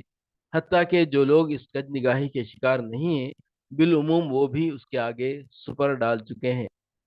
اور اس کے خلاف زبان کھولنے کی جرت نہیں کرتے۔ ایسے ماحول میں اس تحریک کی مخالفت لازماً ہونی ہی چاہیے تھی، جو اس عقیدے اور پیغام کے ساتھ میدان عمل میں آئی ہو کہ سیاست اور دین کے خانے الگ الگ نہیں ہیں، بلکہ سیاست بھی دین ہی کا ایک ضروری اور بڑا اہم جز ہے، جس کے بغیر نہ تو دین کی پیروی کا حق ادا ہو سکتا ہے، نہ انسانی زندگی کی صالح تعمیر ہی ممکن ہے۔ چنانچہ تحریک اسلامی کا یہ اتنا بڑا اور بھیانک جرم ہے جسے کسی طرح بھی معاف نہیں کیا جا رہا ہے، اور باشندگان ملک کی بھاری اکثریت بالخصوص ان کا سربراہ طبقہ تحریک کو اسی فرق کی بنا پر فرقہ پرست، رجعت پسند، تنگ نظر، بلکہ گردن زدنی قرار دے رہا ہے کہ وہ ان کی طرح دین و سیاست کی دوری پر ایمان نہیں رکھتی۔ پانچواں سبب نفسانیت ہے، یعنی یہ کہ دعوت سے پوری طرح واقف ہو جانے اور اسے برحق جان لینے کے باوجود بھی کچھ لوگ اپنی شرپسندی اور نفسانیت کی بنا پر اس کی مخالفت پر اپنے کو مجبور پا رہے ہیں، کیونکہ اس دعوت کا فروغ ہی نہیں، اس کا اعلان و اظہار بھی ان کی خواہش پرستیوں پر ضرب لگا دینے والا ہے۔ اس لیے قدرتی طور پر وہ اسے کسی حال میں بھی برداشت کرنے کے لیے تیار نہیں ہو سکتے۔ چھٹا سبب یہ خیال یا عقیدہ ہے کہ فی نفس ہی یہ دعوت ہی غلط اور خلاف حق ہے۔ مخصوص نوعیت کے اسباب۔ اب ان مخصوص اسباب و محرکات کو لیجئے جن میں سے ہر ایک کسی خاص ملی گروہ یا کسی خاص طبقے ہی تک محدود ہے۔ ان اسباب کی تفصیل یہ ہے: پہلا سبب جو مسلم حلقوں سے تعلق رکھتا ہے وہ مخصوص مذہبی ذہنیت ہے جو ایک مدت سے غیر اسلامی نظاموں کے تحت زندگی بسر کرتے کرتے ان کے اندر پیدا ہو چکی ہے۔ ایک نازک طبع شخص کو بھی اگر کسی بدبودار احاطے میں بند کر دیا جائے تو شروع میں چاہے جتنا بھی اس کا دم گھٹتا اور اسے استفراغ پر استفراغ ہوتا رہے، مگر اس کا یہ احساس اذیت ہمیشہ باقی نہ رہ سکے گا، بلکہ وقت کے گزرنے کے ساتھ ساتھ اس میں لازماً کمی آتی چلی جائے گی، یہاں تک کہ کچھ عرصے بعد وہ اس بدبودار ماحول سے پوری طرح مانوس ہو جائے گا، اور اس کے لیے اس میں کوئی تکلیف کی بات بالکل نہ رہ جائے گی۔ حالات کے نفسیاتی دباؤ کا یہی عمل ہے جس نے اسلام کی علمبردار اور حق کی شاہد امت مسلمہ کو آج اپنے آپ سے بیگانہ کر رکھ دیا ہے۔ چنانچہ وہ ایک صریح اور غیر اسلامی اور باطل نظام کے زیر سایہ زندگی بسر کرنے پر جیسے خانے و مطمئن ہو بیٹھی ہے، نوبت یہاں تک پہنچ چکی ہے کہ مسلم عوام کو کون کہے، اکثر خواص اور ارباب علم دین و دیانت کے دل و دماغ بھی اسلامی نظام کی بے چین آرزوؤں اور حسرتوں سے خالی ہوتے چلے جا رہے ہیں، اور اب اس کی حیثیت ان کے نزدیک ایک قدیم و متبرک یادگار سے زیادہ شاید ہی کچھ اور رہ گئی ہے، جس کے خارج کی دنیا میں اثر نو ایک واقعہ بن کر نمودار ہونے کا کوئی سوال ہی نہیں رہا۔ اپنے محبوب و مطلوب نظام حیات کی طرف سے اس حد تک مایوس اور بے پرواہ ہونے کا قدرتی نتیجہ یہ ہونا ہی چاہیے تھا کہ مسلمان کی ایمانی حص موجودہ نظام غالب کے تعفن کو محسوس نہ کر پائے، اور اس سے اس حد تک مانوس ہو جائے کہ اس کے سائے عاطفت میں اس کی نسلوں پر نسلیں پروان چڑھتی رہیں، اور اس کی حصہ داری اور خدمت گزاری میں ذوق و شوق سے مسابقت کرنے لگیں۔ اس نظام کے سحر سے اس حد تک مسحور ہو چکنے کے بعد ان سے اس بات کی توقع کیسے کی جا سکتی تھی کہ وہ تحریک اسلامی کو خوش آمدید کہیں گے؟ موجودہ نظام ان کی آنکھوں میں کانٹا بن کر چبھنے لگے گا، اور وہ اسے بے خبن سے اکھاڑ پھینکنے کی اور اس کی جگہ نظام حق قائم کرنے کی دعوت کو اپنے دل کی آواز سمجھیں گے۔ چنانچہ حیرت و افسوس سے دیکھا جا رہا ہے کہ اسلام اور قرآن کے علمبرداروں کی یہ ایک بھاری تعداد اس تحریک کو اپنے دل کی آواز سمجھنے کے بجائے اسے ایک مصیبت سمجھ رہی ہے، اور اسے پیچھے دھکیل دینے کے لیے اپنی توانائیاں صرف کرنے سے بھی باز نہیں رہتی۔ اگر یہ مشکل پیش آئی کہ اللہ کی کتاب اور اس کے رسول کی سور کی موجودگی دعوت کے نصب العین کو غلط اور اس کے کسی بنیادی نقطے کو بے اصل قرار دینے کی اجازت نہیں دے رہی ہے، تو مخالفت کے لیے کچھ خاص پہلو ایجاد کر لیے گئے۔ سامنے سے حملہ نہیں کیا جا سکا تو پیچھے اور دائیں بائیں سے وار کیے جانے لگے۔ کبھی کہا گیا کہ اس زمانے میں اور ایسے ملک میں دین اور اسلامی نظام قائم کرنے کی تحریک تو پریشان حال ملت کے لیے ایک زبردست سامان ہلاکت ہے، اور ولا تلقوا بایدیکم الی التہلکہ کی ہدایت ربانی کے منافی بھی۔ کبھی فرمایا گیا کہ اس تحریک کے علمبردار اور کارکن قابل اعتماد نہیں ہیں، اس لیے اس کا ساتھ دینے کا کوئی سوال ہی نہیں۔ کبھی ارشاد ہوا کہ اسلامی نظام کا قائم ہو جانا دیوانے کا خواب ہے، اس لیے ایک ناممکن مقصد کے لیے اپنی قوتیں ضائع کرنا کوئی ہوش مندی کی بات نہیں۔ کبھی یہ سمجھانے کی کوشش کی گئی کہ اسلامی نظام حکومت کا قیام تو حسن عمل کا انعام ہے جو اللہ تعالیٰ کی طرف سے اپنے صالح بندوں کو عطا ہوا کرتا ہے، کوئی فریضہ یا مطلوب شے نہیں ہے کہ اس کو نصب العین بنا کر جد و جہد کی جائے۔ غرض اس طرح کی ایک دو نہیں، متعدد دلیلیں ہیں جو اس تحریک کی مخالفت میں بڑے زور شور سے پیش کی جا رہی ہیں، اور قریب قریب یہ سب نتیجہ ہیں اسی بیمار مذہبی ذہنیت کا جس کی ابھی نقاب کشائی کی جا چکی ہے۔ یہ ذہنیت اس بات سے تو بہت خوش ہوتی ہے کہ اسلام کے خوب خوب حامد بیان کیے جائیں، اور اسے ایک مکمل ضابطۂ حیات اور دنیا کا سب سے اچھا، سب سے برتر اور سب سے کامیاب نظام زندگی ثابت کر دینے کے لیے خطابت اور انشاء کے خوب خوب جوہر دکھائے جائیں،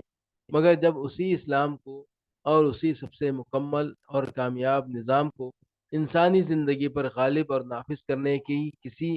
عملی جدوجہد کا مطالبہ کیجیے، تو اس پر ایک سخت قسم کے انقباض اور برہمی کی کیفیت طاری ہو جاتی ہے۔ اس تحریک کی آپ بیتی میں اس حقیقت کی متعدد شہادتیں موجود ہیں۔ جب تک اس نے ایک باضابطہ تحریک کی شکل نہیں اختیار کی تھی، بلکہ ابھی اپنے تمہیدی دور سے گزر رہی تھی، اور اس کی سرگرمیاں فکری اور علمی کاوشوں ہی تک محدود تھیں، دین پسند حلقے اسے نصرت دین کا بہترین جہاد قرار دیتے رہے، اور لکھنے والے کی تعریف و تکریم میں اچھے سے اچھے جذبات کا اظہار کرتے رہے۔ لیکن جب بات فکری اور علمی حدود سے آگے بڑھ کر عملی جدوجہد کی دعوت تک پہنچ گئی، اور اسلام کو اپنی پوری زندگی کا نظام بنا لینے کا قدرتی مطالبہ کانوں سے ٹکرانے لگا، تو دیکھتے ہی دیکھتے ہوا کا رخ بدل گیا۔ داد و تحسین کی جگہ اختلاف و مذمت نے لے لی۔ پھر یہ بھی ہوا کہ جن لوگوں نے اس دعوت پر لبیک کہا، ان میں سے بھی کتنے ہی دور تک ساتھ نہ چل سکے، اور مختلف اختلافوں اور شکایتوں کے نام پر اپنی پرانی ڈگر پر واپس چلے گئے۔ واپس جاتے وقت کہنے کو تو انہوں نے قریب قریب سبھی نے یہی کہا کہ ہمیں نصب العین سے کوئی اختلاف نہیں ہے، بلکہ فلاں شخص یا اشخاص کے کردار سے شکایت ہے یا اس کے افکار اور پالیسیوں سے اختلاف ہے۔ گویا وہ تحریک سے خود مقاصد تحریک ہی کے خاطر علیحدہ ہوئے تھے، اور یہ صرف اقامت دین کے حقیقی نصب العین کی پرخلوص محبت، سچی وفاداری اور بےلوث خدمت کا جذبہ صادق تھا جس نے انہیں اس غیر معمولی اقدام پر مجبور کر دیا تھا۔ مگر بعد میں ان کے طرز عمل اور مشاغل نے صاف بتا دیا کہ وہ خود اپنے تحت الشعور سے ناواقف تھے۔ ان کی شکایتیں اور رائے ممکن ہے کہ اپنی جگہ بالکل صحیح رہی ہوں، مگر ساتھ ہی یہ مانے بغیر بھی رہا نہیں جا سکتا کہ اب دراصل ان کا تحت الشعور اس نظم العین کی یقینی ضرورت کے احساس سے اور اس کی سچی آرزو سے بیگانہ ہو چلا تھا، جو بعد میں چل کر شاید شعور کی بیگانگی کی حد تک بھی جا پہنچا۔ اگر صورت واقعہ یہ نہ ہوتی تو دنیا کو دکھائی دے گیا ہوتا کہ وہ تحریک کے ناکارہ نظم سے علیحدہ ہو چکنے پر اس کے اصل مقصد کے لیے پہلے سے کہیں زیادہ سرگرم ہو گئے ہیں۔ ان کی زبانوں سے یا ایھا الذین آمنوا ادخلوا فی السلم کافہ اور ان اقیموا الدین کی منادی اور زیادہ شدت اور بے چینی سے بلند ہونے لگی ہے، اور ان کی اس پکار میں سوز و اخلاص کا جذبہ اور زیادہ گہرا ہو گیا ہے۔ ان کا ذہن اس نصب العین کی خاطر فکر مند رہنے کے لیے اور زیادہ یکسو ہو چکا ہے۔ ان کے پیام میں اور زیادہ کشش اور ان کے عمل میں اور زیادہ جاذبیت آ گئی ہے۔ باطل اور نظام باطل سے ان کی پنجہ آزمائی اور بیزاری اور زیادہ شدید ہو گئی ہے۔ مگر اتنی اونچی توقعات کے برانے کا تو کیا سوال۔ حیرت سے دیکھا گیا کہ سرے سے نصب العین ہی کی طرف سے خاموشی اختیار کر لی گئی ہے۔ اس انقلاب حال کو آخر اس کے سوا اور کیا کہا جا سکتا ہے کہ یہ لوگ تحریک کے ساتھ آنے سے پہلے جہاں تھے وہیں واپس چلے گئے، اور قیاس کہتا ہے کہ انہیں وہاں واپس لے جانے والی چیز بالعموم وہی ذہنیت تھی جن کی یہاں گفتگو ہو رہی ہے، اور جو افراد ملت کے رہے سہے ایمانی حوصلوں پر بھی آکاش بیل بن کر چھائی ہوئی ہے۔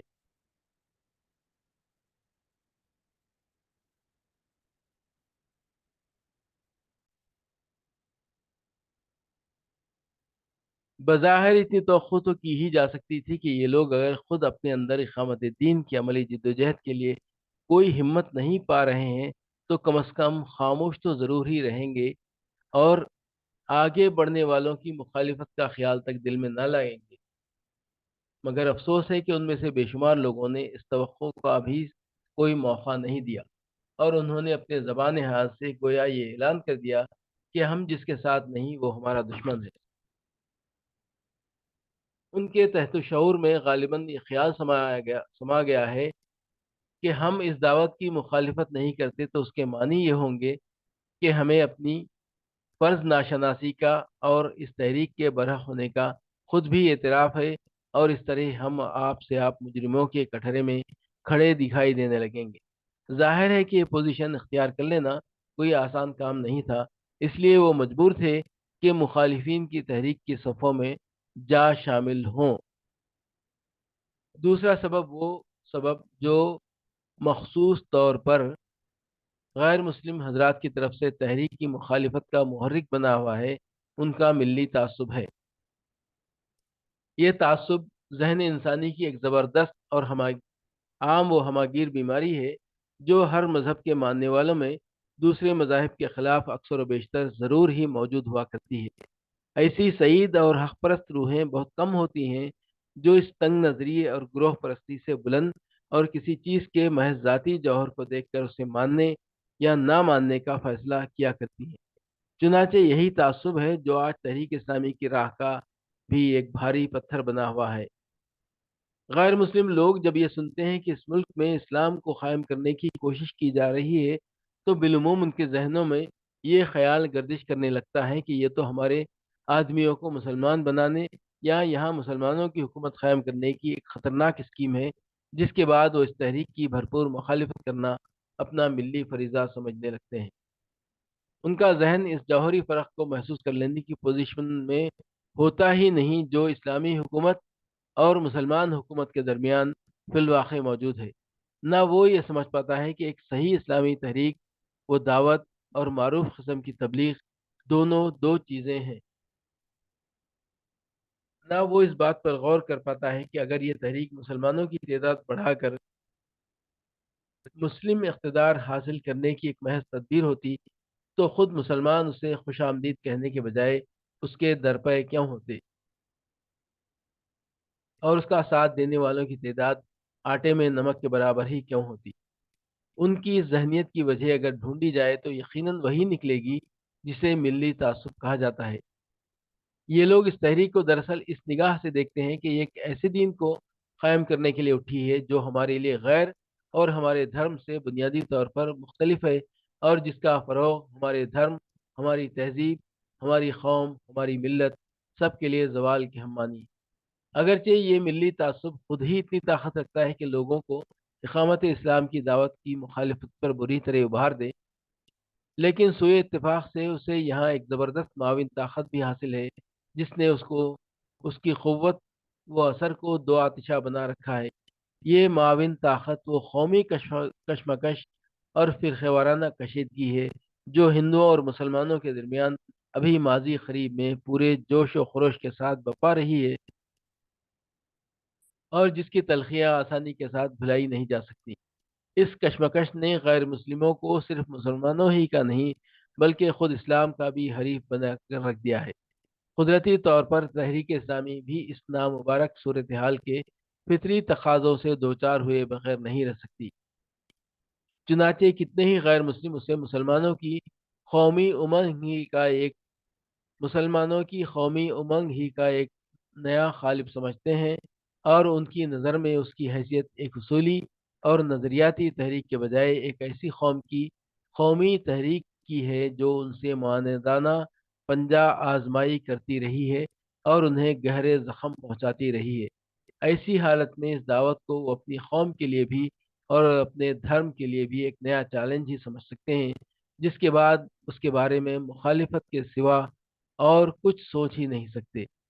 تیسرا سبب جو مخصوص طور پر ارباب حکومت سے تعلق رکھتا ہے، بڑی حد تک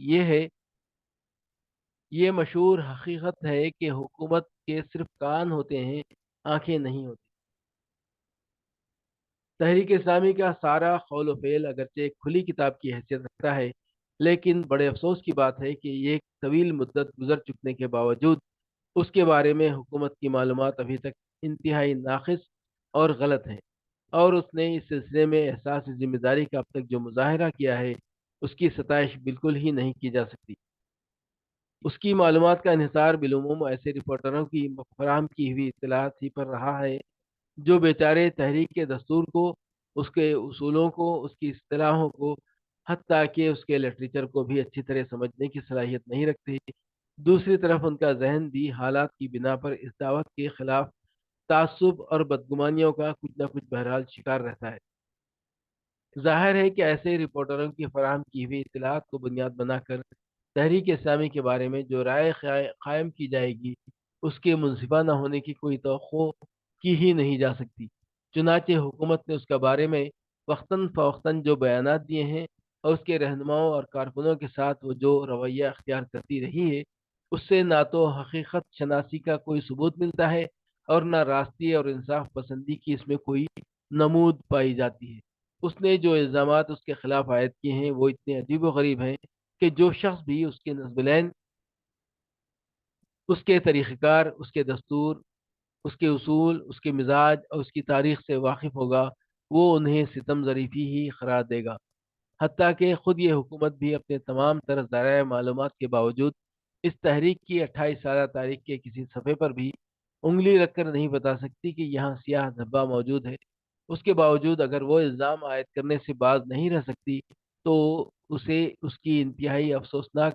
ناواقفیت ہی کا یا پھر انتہائی بے بنیاد بدگمانی ہی کا نتیجہ کہا جا سکتا ہے۔ اور اگر خدا نخواستہ بات یہ نہیں ہے تو اس کے معنی یہ ہے کہ پھر جانتے بوجھتے بہتان تراشی کی جا رہی ہے۔ خدا نہ کرے کہ یہ بات کسی درجے میں بھی صحیح ہو۔ مخالفتوں سے عہدہ برا ہونے کی ضرورت۔ جب تحریک اسلامی پر اس طرح مخالفتوں کی یورش ہو رہی ہو اور اس کا سلسلہ کبھی ختم ہونے والا بھی نہ ہو تو ضروری تھا کہ وہ بھی ان کے بارے میں سوچے سمجھے رویے اختیار کرے اور ان سے مناسب انداز میں عہدہ برا ہونے کی کوشش کرے، کیونکہ یہ مخالفتیں اس کی راہ کے بھاری پتھر ہیں جن کو ہٹائے بغیر یا جن پر کاری ضرب لگائے بغیر اس کے قدم آگے بڑھ ہی نہیں سکتے۔ اس لیے اس نے بجا طور پر اس ضرورت کو پوری اہمیت سے محسوس کیا ہے اور مخالفتوں کے اس پھیلے ہوئے محاذ کو سر کرنے کے لیے واضح اور متعین طریقے اختیار کیے ہیں۔ قرآن کی اصولی ہدایتیں، یہ طریقے اس نے چونکہ قدرتی طور پر وہیں سے اخذ کیے ہیں جہاں سے اقامت دین کا نصب العین اور اس نصب العین کے حصول کا طریقہ کار اخذ کیا تھا، اس لیے انہیں سمجھنے کے لیے ضروری ہے کہ پہلے قرآن حکیم کی ان ہدایتوں کو سامنے رکھ لیا جائے جن پر یہ طریقے مبنی ہیں۔ یہ ہدایتیں ترتیب وار حسب ذیل ہیں۔ وَكَذَلِكَ نُصَرِّفُ الْآيَاتِ وَلِيَقُولُوا دَرَسْتَ وَلِنُبَيِّنَهُ لِقَوْمٍ يَعْلَمُونَ، سورہ انعام 105۔ اور ہم اسی طرح دلیلوں کو مختلف پہلوؤں سے بیان کرتے ہیں تاکہ لوگ بات کو اچھی طرح سمجھ جائیں، اور تاکہ وہ پکار اٹھیں کہ تم نے پڑھنے اور سنانے کا حق ادا کر دیا، اور تاکہ ہم اس پیغام کو جان لینے کا ارادہ رکھنے والوں کے لیے بالکل واضح کر دیں۔ وجادلہم باللتی ہی احسن، سورہ نحل 125۔ اور ان سے بحث و مباحثہ کرو ایسے طریقے سے جو احسن، سب سے اچھا ہو۔ ولا تستوی الحسنۃ ولا السیئہ ادفع باللتی ہی احسن، سورہ حامیم سجدہ آیت 34۔ بھلائی اور برائی برابر نہیں ہوا کرتی، برائی کو ایسے طریقے سے دفع کرو جو سب سے بہتر ہو۔ خذ العفو وامر بالعرف وعارض عن الجاہلین، سورہ اعراف 199۔ درگزر سے کام لو اور نیکی کا حکم دو، اور جاہلوں سے کنارہ کشی اختیار کرو۔ ان آیتوں کا منشا یہ ہے کہ دین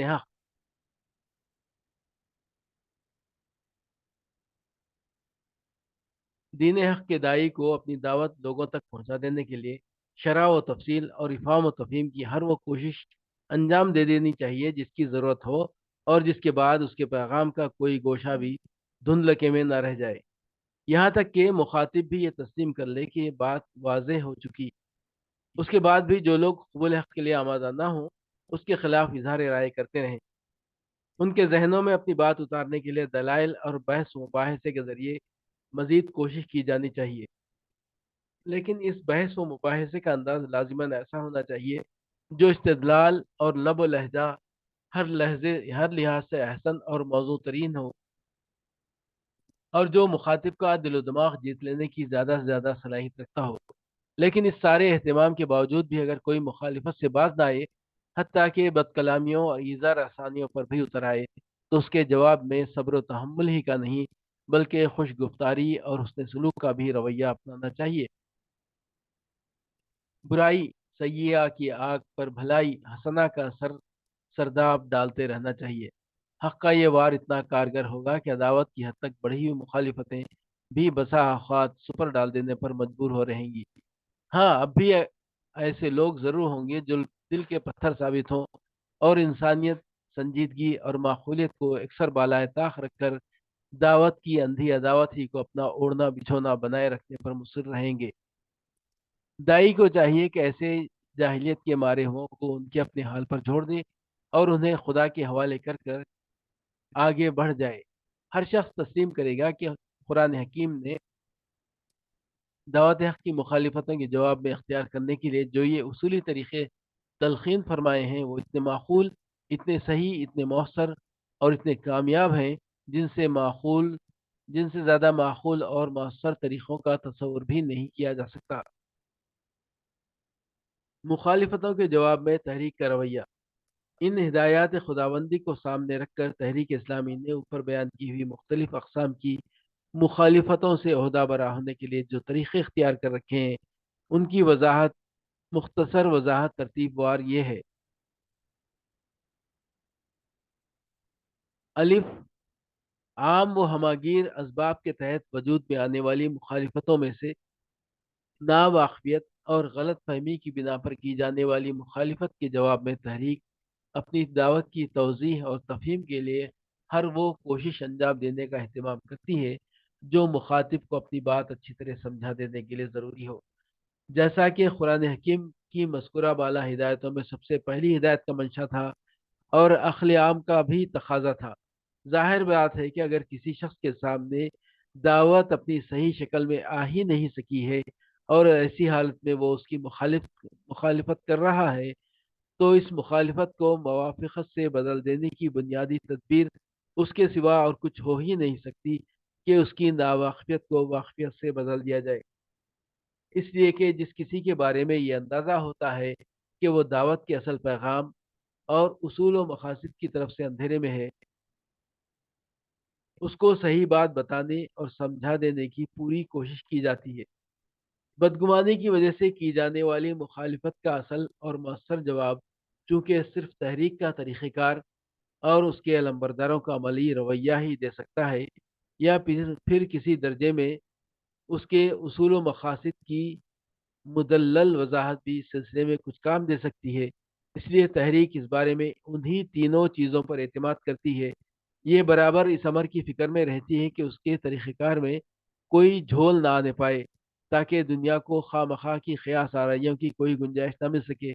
اور ہر انصاف پسند آدمی یہ محسوس کر لینے پر مجبور ہو جائے کہ یہ طریقہ کار کسی موقع پرست اور فریب کار گروہ کا ہرگز نہیں ہو سکتا۔ اسی طرح یہ اس بات پر بھی ہمیشہ نگاہ رکھتی ہے کہ اس کے کارکنوں کا عملی رویہ، ان کی اخلاقی روش اور ان کی عام سرگرمیاں راستی اور پاکیزگی کی اس صراط مستقیم سے ہرگز نہ ہٹنے پائیں جو انہیں ان کے مقصد مقدس نصب العین تک پہنچانے والی واحد راہ ہے، تاکہ دیکھنے والے یقین کر لیں کہ یہ چہرے فریب کاروں، مفاد پرستوں، دین فروشوں کے چہرے نہیں ہو سکتے۔ حتیٰ کہ غیروں کا دل بھی پکار اٹھے کہ یہ ایسے لوگ ہیں جن کی بات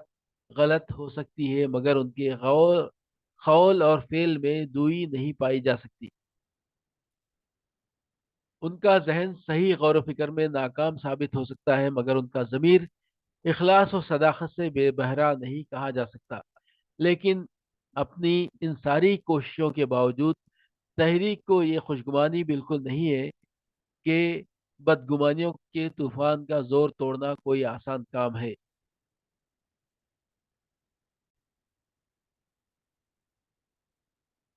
اس لیے یہ بڑے صبر سے کام لے رہی ہے اور توقع رکھتی ہے کہ صداقت کو بدگمانیوں اور تہمت تراشیوں کے اٹھائے ہوئے دھوئے میں ہمیشہ کے لیے چھپایا نہ جا سکے گا، بلکہ ایک وقت آئے گا جب غبار چھٹے گا اور حقیقت اپنے آپ کو تسلیم کرا لے گی۔ چنانچہ خدا کا شکر ہے کہ قابل لحاظ حد تک تو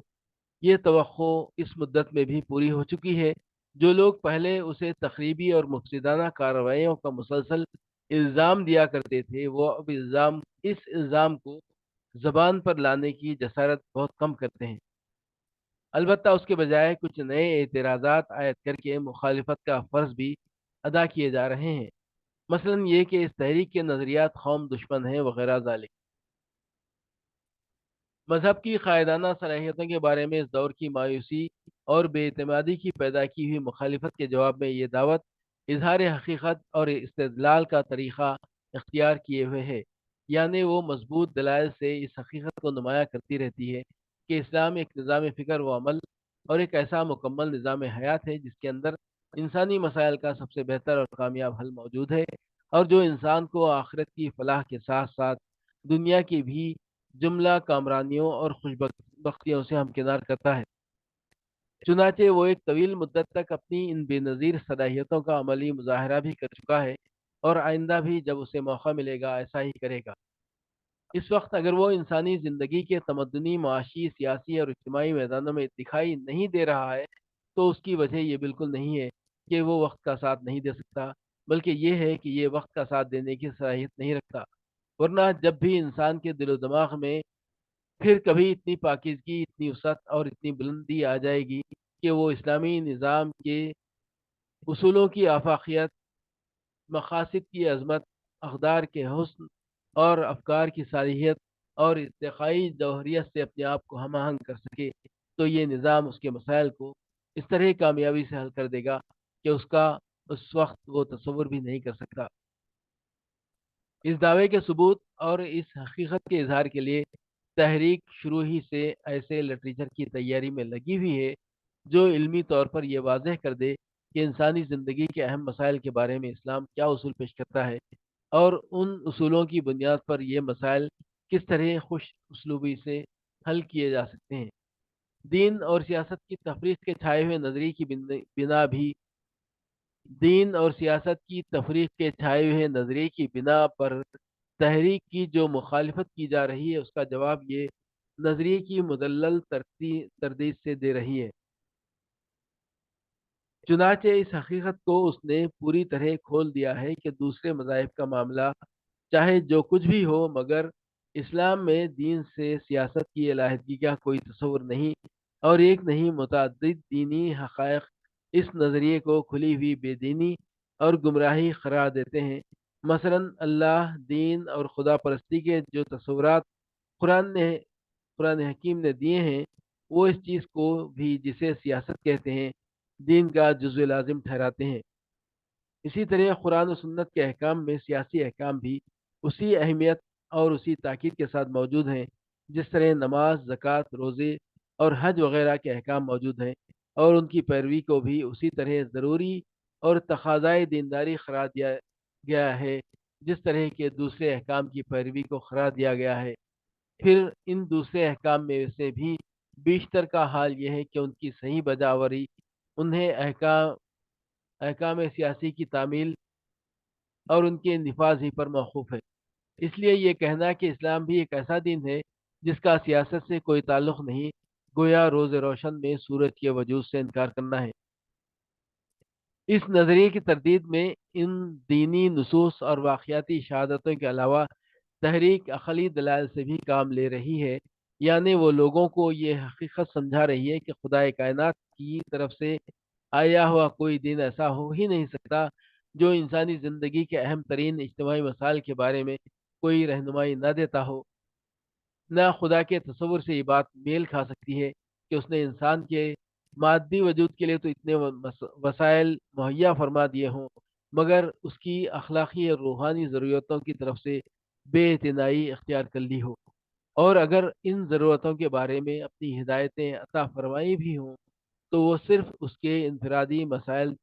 ہی تک محدود ہوں، عظیم تر اجتماعی معاملات پھر بھی نظر انداز ہی کر دیے گئے ہوں۔ نفسانیت جس مخالفت کا سرچشمہ ہو، اس کے جواب میں بدیہی طور پر معقولیت کا ایک ہی راستہ اختیار کیا جا سکتا ہے، اور وہ یہ کہ اسے صبر و تحمل اور باوقار خاموشی سے نظر انداز کر دیا جائے، کیونکہ ایسے لوگوں کے بارے میں جو امر حق کو اپنی خواہش نفس پر قربان کر دینے پر مصر ہوں، اور جانتے بوجھتے اس کی مخالفت اور عداوت کو اپنا شعار بنا لیں، اس کے سوا اور کوئی چارہ کار رہ ہی نہیں جاتا کہ انہیں ان کے حال پر چھوڑ دیا جائے، اور ان کی طرف سے اگر کوئی توجہ کی جائے اور ان کی طرف اگر کوئی توجہ کی جائے تو صرف اس حد تک کہ ان کے حق میں نفسانیت کے روگ سے شفا پا جانے کی دعا کی جائے۔ چنانچہ ایسے لوگوں کی مخالفت کے جواب میں تحریک اسلامی یہی مسلک اپنائے ہوئے ہے۔ اس مخالفت سے عہدہ برا ہونے کے لیے جس کی وجہ یہ خیال ہو کہ فی نفس ہی یہ دعوت ہی غلط اور خلاف حق ہے، تحریک مسلسل اس کوشش میں لگی ہوئی ہے کہ اپنی حقانیت اور ضرورت کو دلائل سے اچھی طرح واضح کر دے۔ اس غرض سے وہ اس ضمن کی تینوں بنیادی حقیقتوں کو روشنی میں لاتی رہتی ہے۔ ایک تو یہ کہ انسان کی صحیح رہنمائی، اس کی کامیاب زندگی، اس کی سچی فلاح کے لیے اللہ تعالیٰ کی ہدایت بالکل ضروری ہے۔ دوسری یہ کہ اللہ تعالیٰ کی یہ ہدایت اس وقت صرف قرآن کے صفحات میں اور صرف اسلام کی شکل میں پائی جا سکتی ہے۔ تیسری یہ کہ اس ہدایت کی، یعنی اس قرآن اور اس اسلام کے احکام کی مکمل اطاعت کے بغیر نہ اس کی پیروی کا فرض ادا ہو سکتا ہے اور نہ اس کے فوائد و ثمرات حاصل ہو سکتے ہیں۔ اقامت دین کی دعوت دراصل اسی مکمل اطاعت کی دعوت کا دوسرا نام ہے۔ مخصوص اور محدود نوعیت کے اسباب کے تحت وجود میں آنے والی مخالفتوں میں سے پہلی قسم کی مخالفت کا توڑ کرنے کے لیے جس کا تعلق مخصوص طور پر مسلمانوں کے گروہ سے ہے، اور جو ان کے ناقص تصور دین کی، ان کی بے جان مذہبیت کی اور ان کی شکست خوردہ ذہنیت کی پیداوار ہے۔ تحریک اسلامی کی کوشش قدرتی طور پر یہ ہے کہ ان کے اندر خود شناسی کا جوہر پیدا کیا جائے اور ان کے ذہنوں کو دین اور دینداری کے اس بے جان تصور کی گرفت سے آزاد کرایا جائے جو غیر اسلامی ماحول اور نظام کے تحت مدت سے زندگی بسر کرنے کے نتیجے میں ان کے اندر گھر کر چکا ہے۔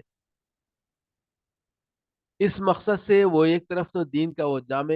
حیات آفری اور انقلابی تصور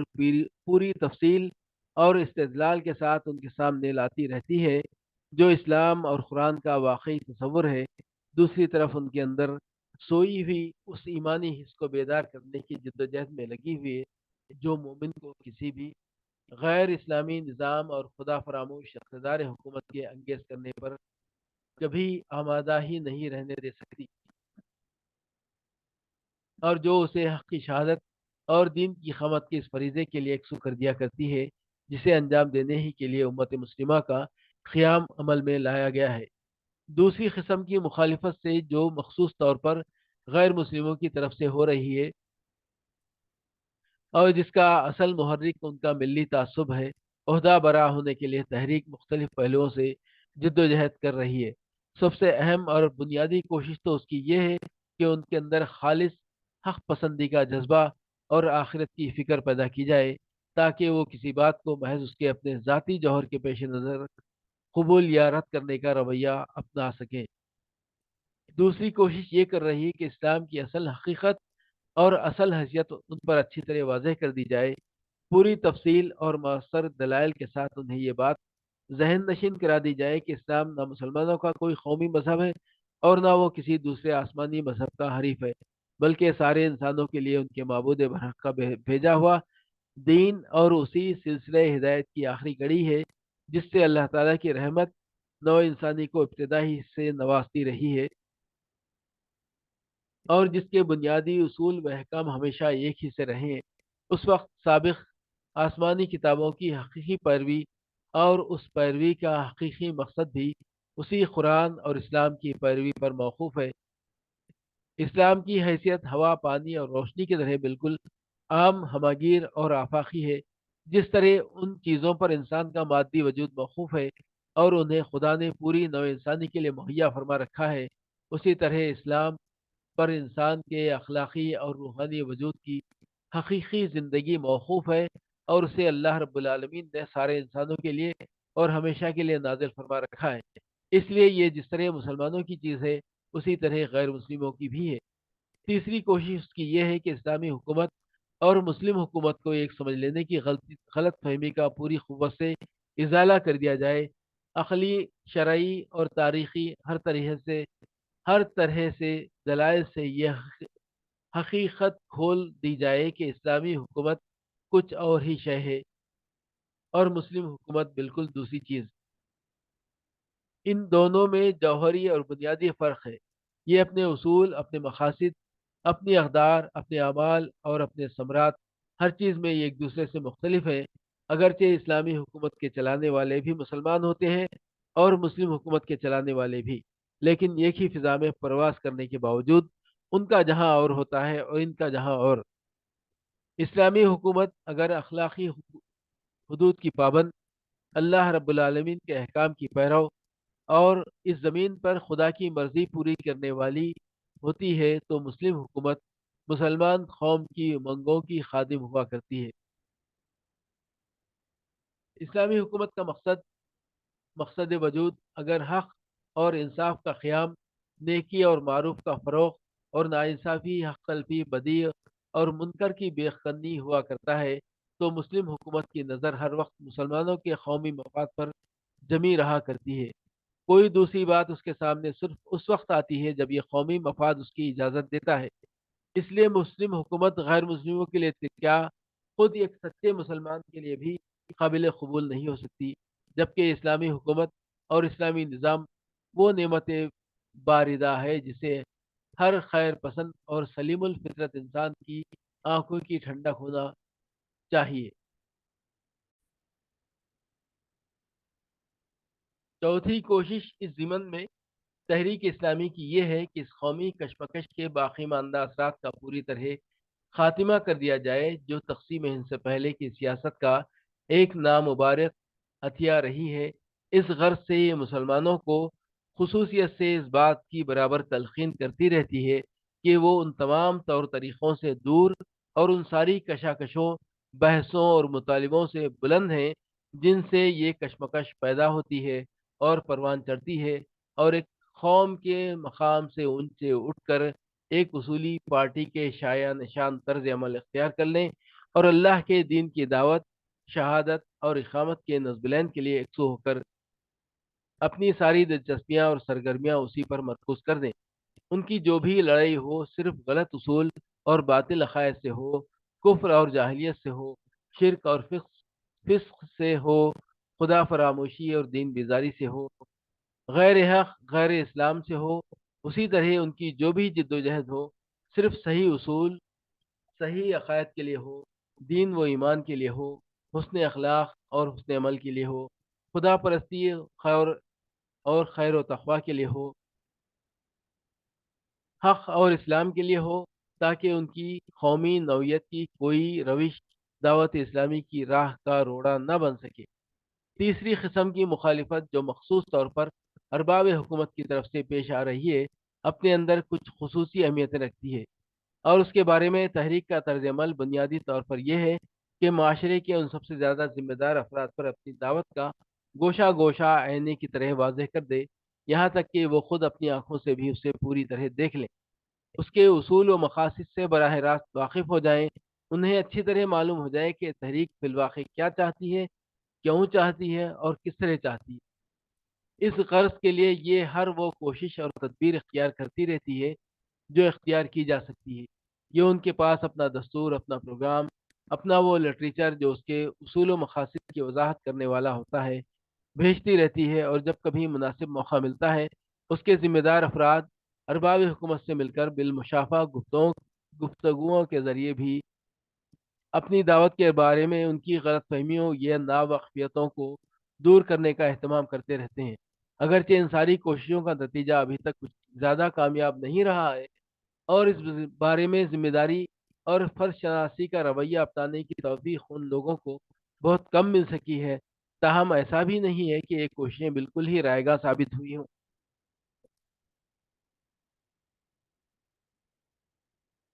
حالانکہ اگر ایسا ہوتا تو بھی تحریک کی اپنی یہ کوششیں نہ رکتی، کیونکہ وہ اس اصول کی قائل ہیں کہ اسے اپنا فرض بہرحال ادا کرنا چاہیے، چاہے دوسرے اپنی ذمہ داری کا حق ادا کریں یا نہ کریں۔ اس لیے وہ ارباب حکومت کے طرز عمل کی پرواہ کیے بغیر انہیں اپنی دعوت سے پوری طرح واقف کرانے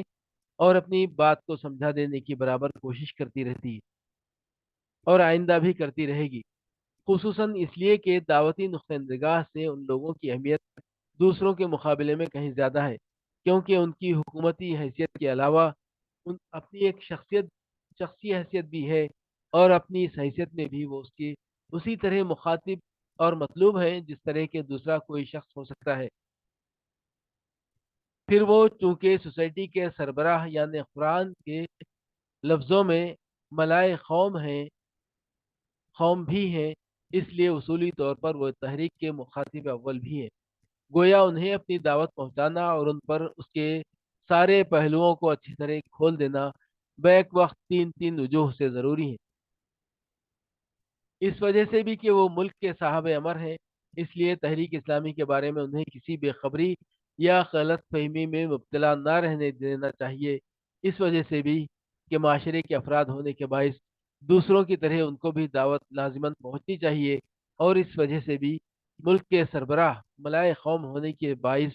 وہ اصولی طور پر تحریک کے اہم ترین مخاطب ہیں۔ اس سلسلے میں ایک بات ضرور واضح رہنی چاہیے، تحریک اسلامی کو اس طرح کی کوئی خوش فہمی ہرگز نہیں ہے کہ حکومت صرف غلط اطلاعات اور غلط فہمیوں ہی کی بنا پر تحریک کی مخالفت کر رہی ہے، اور اگر ان غلط فہمیوں کا ازالہ کر دیا جائے تو پھر یہ مخالفت بھی باقی نہ رہ جائے گی۔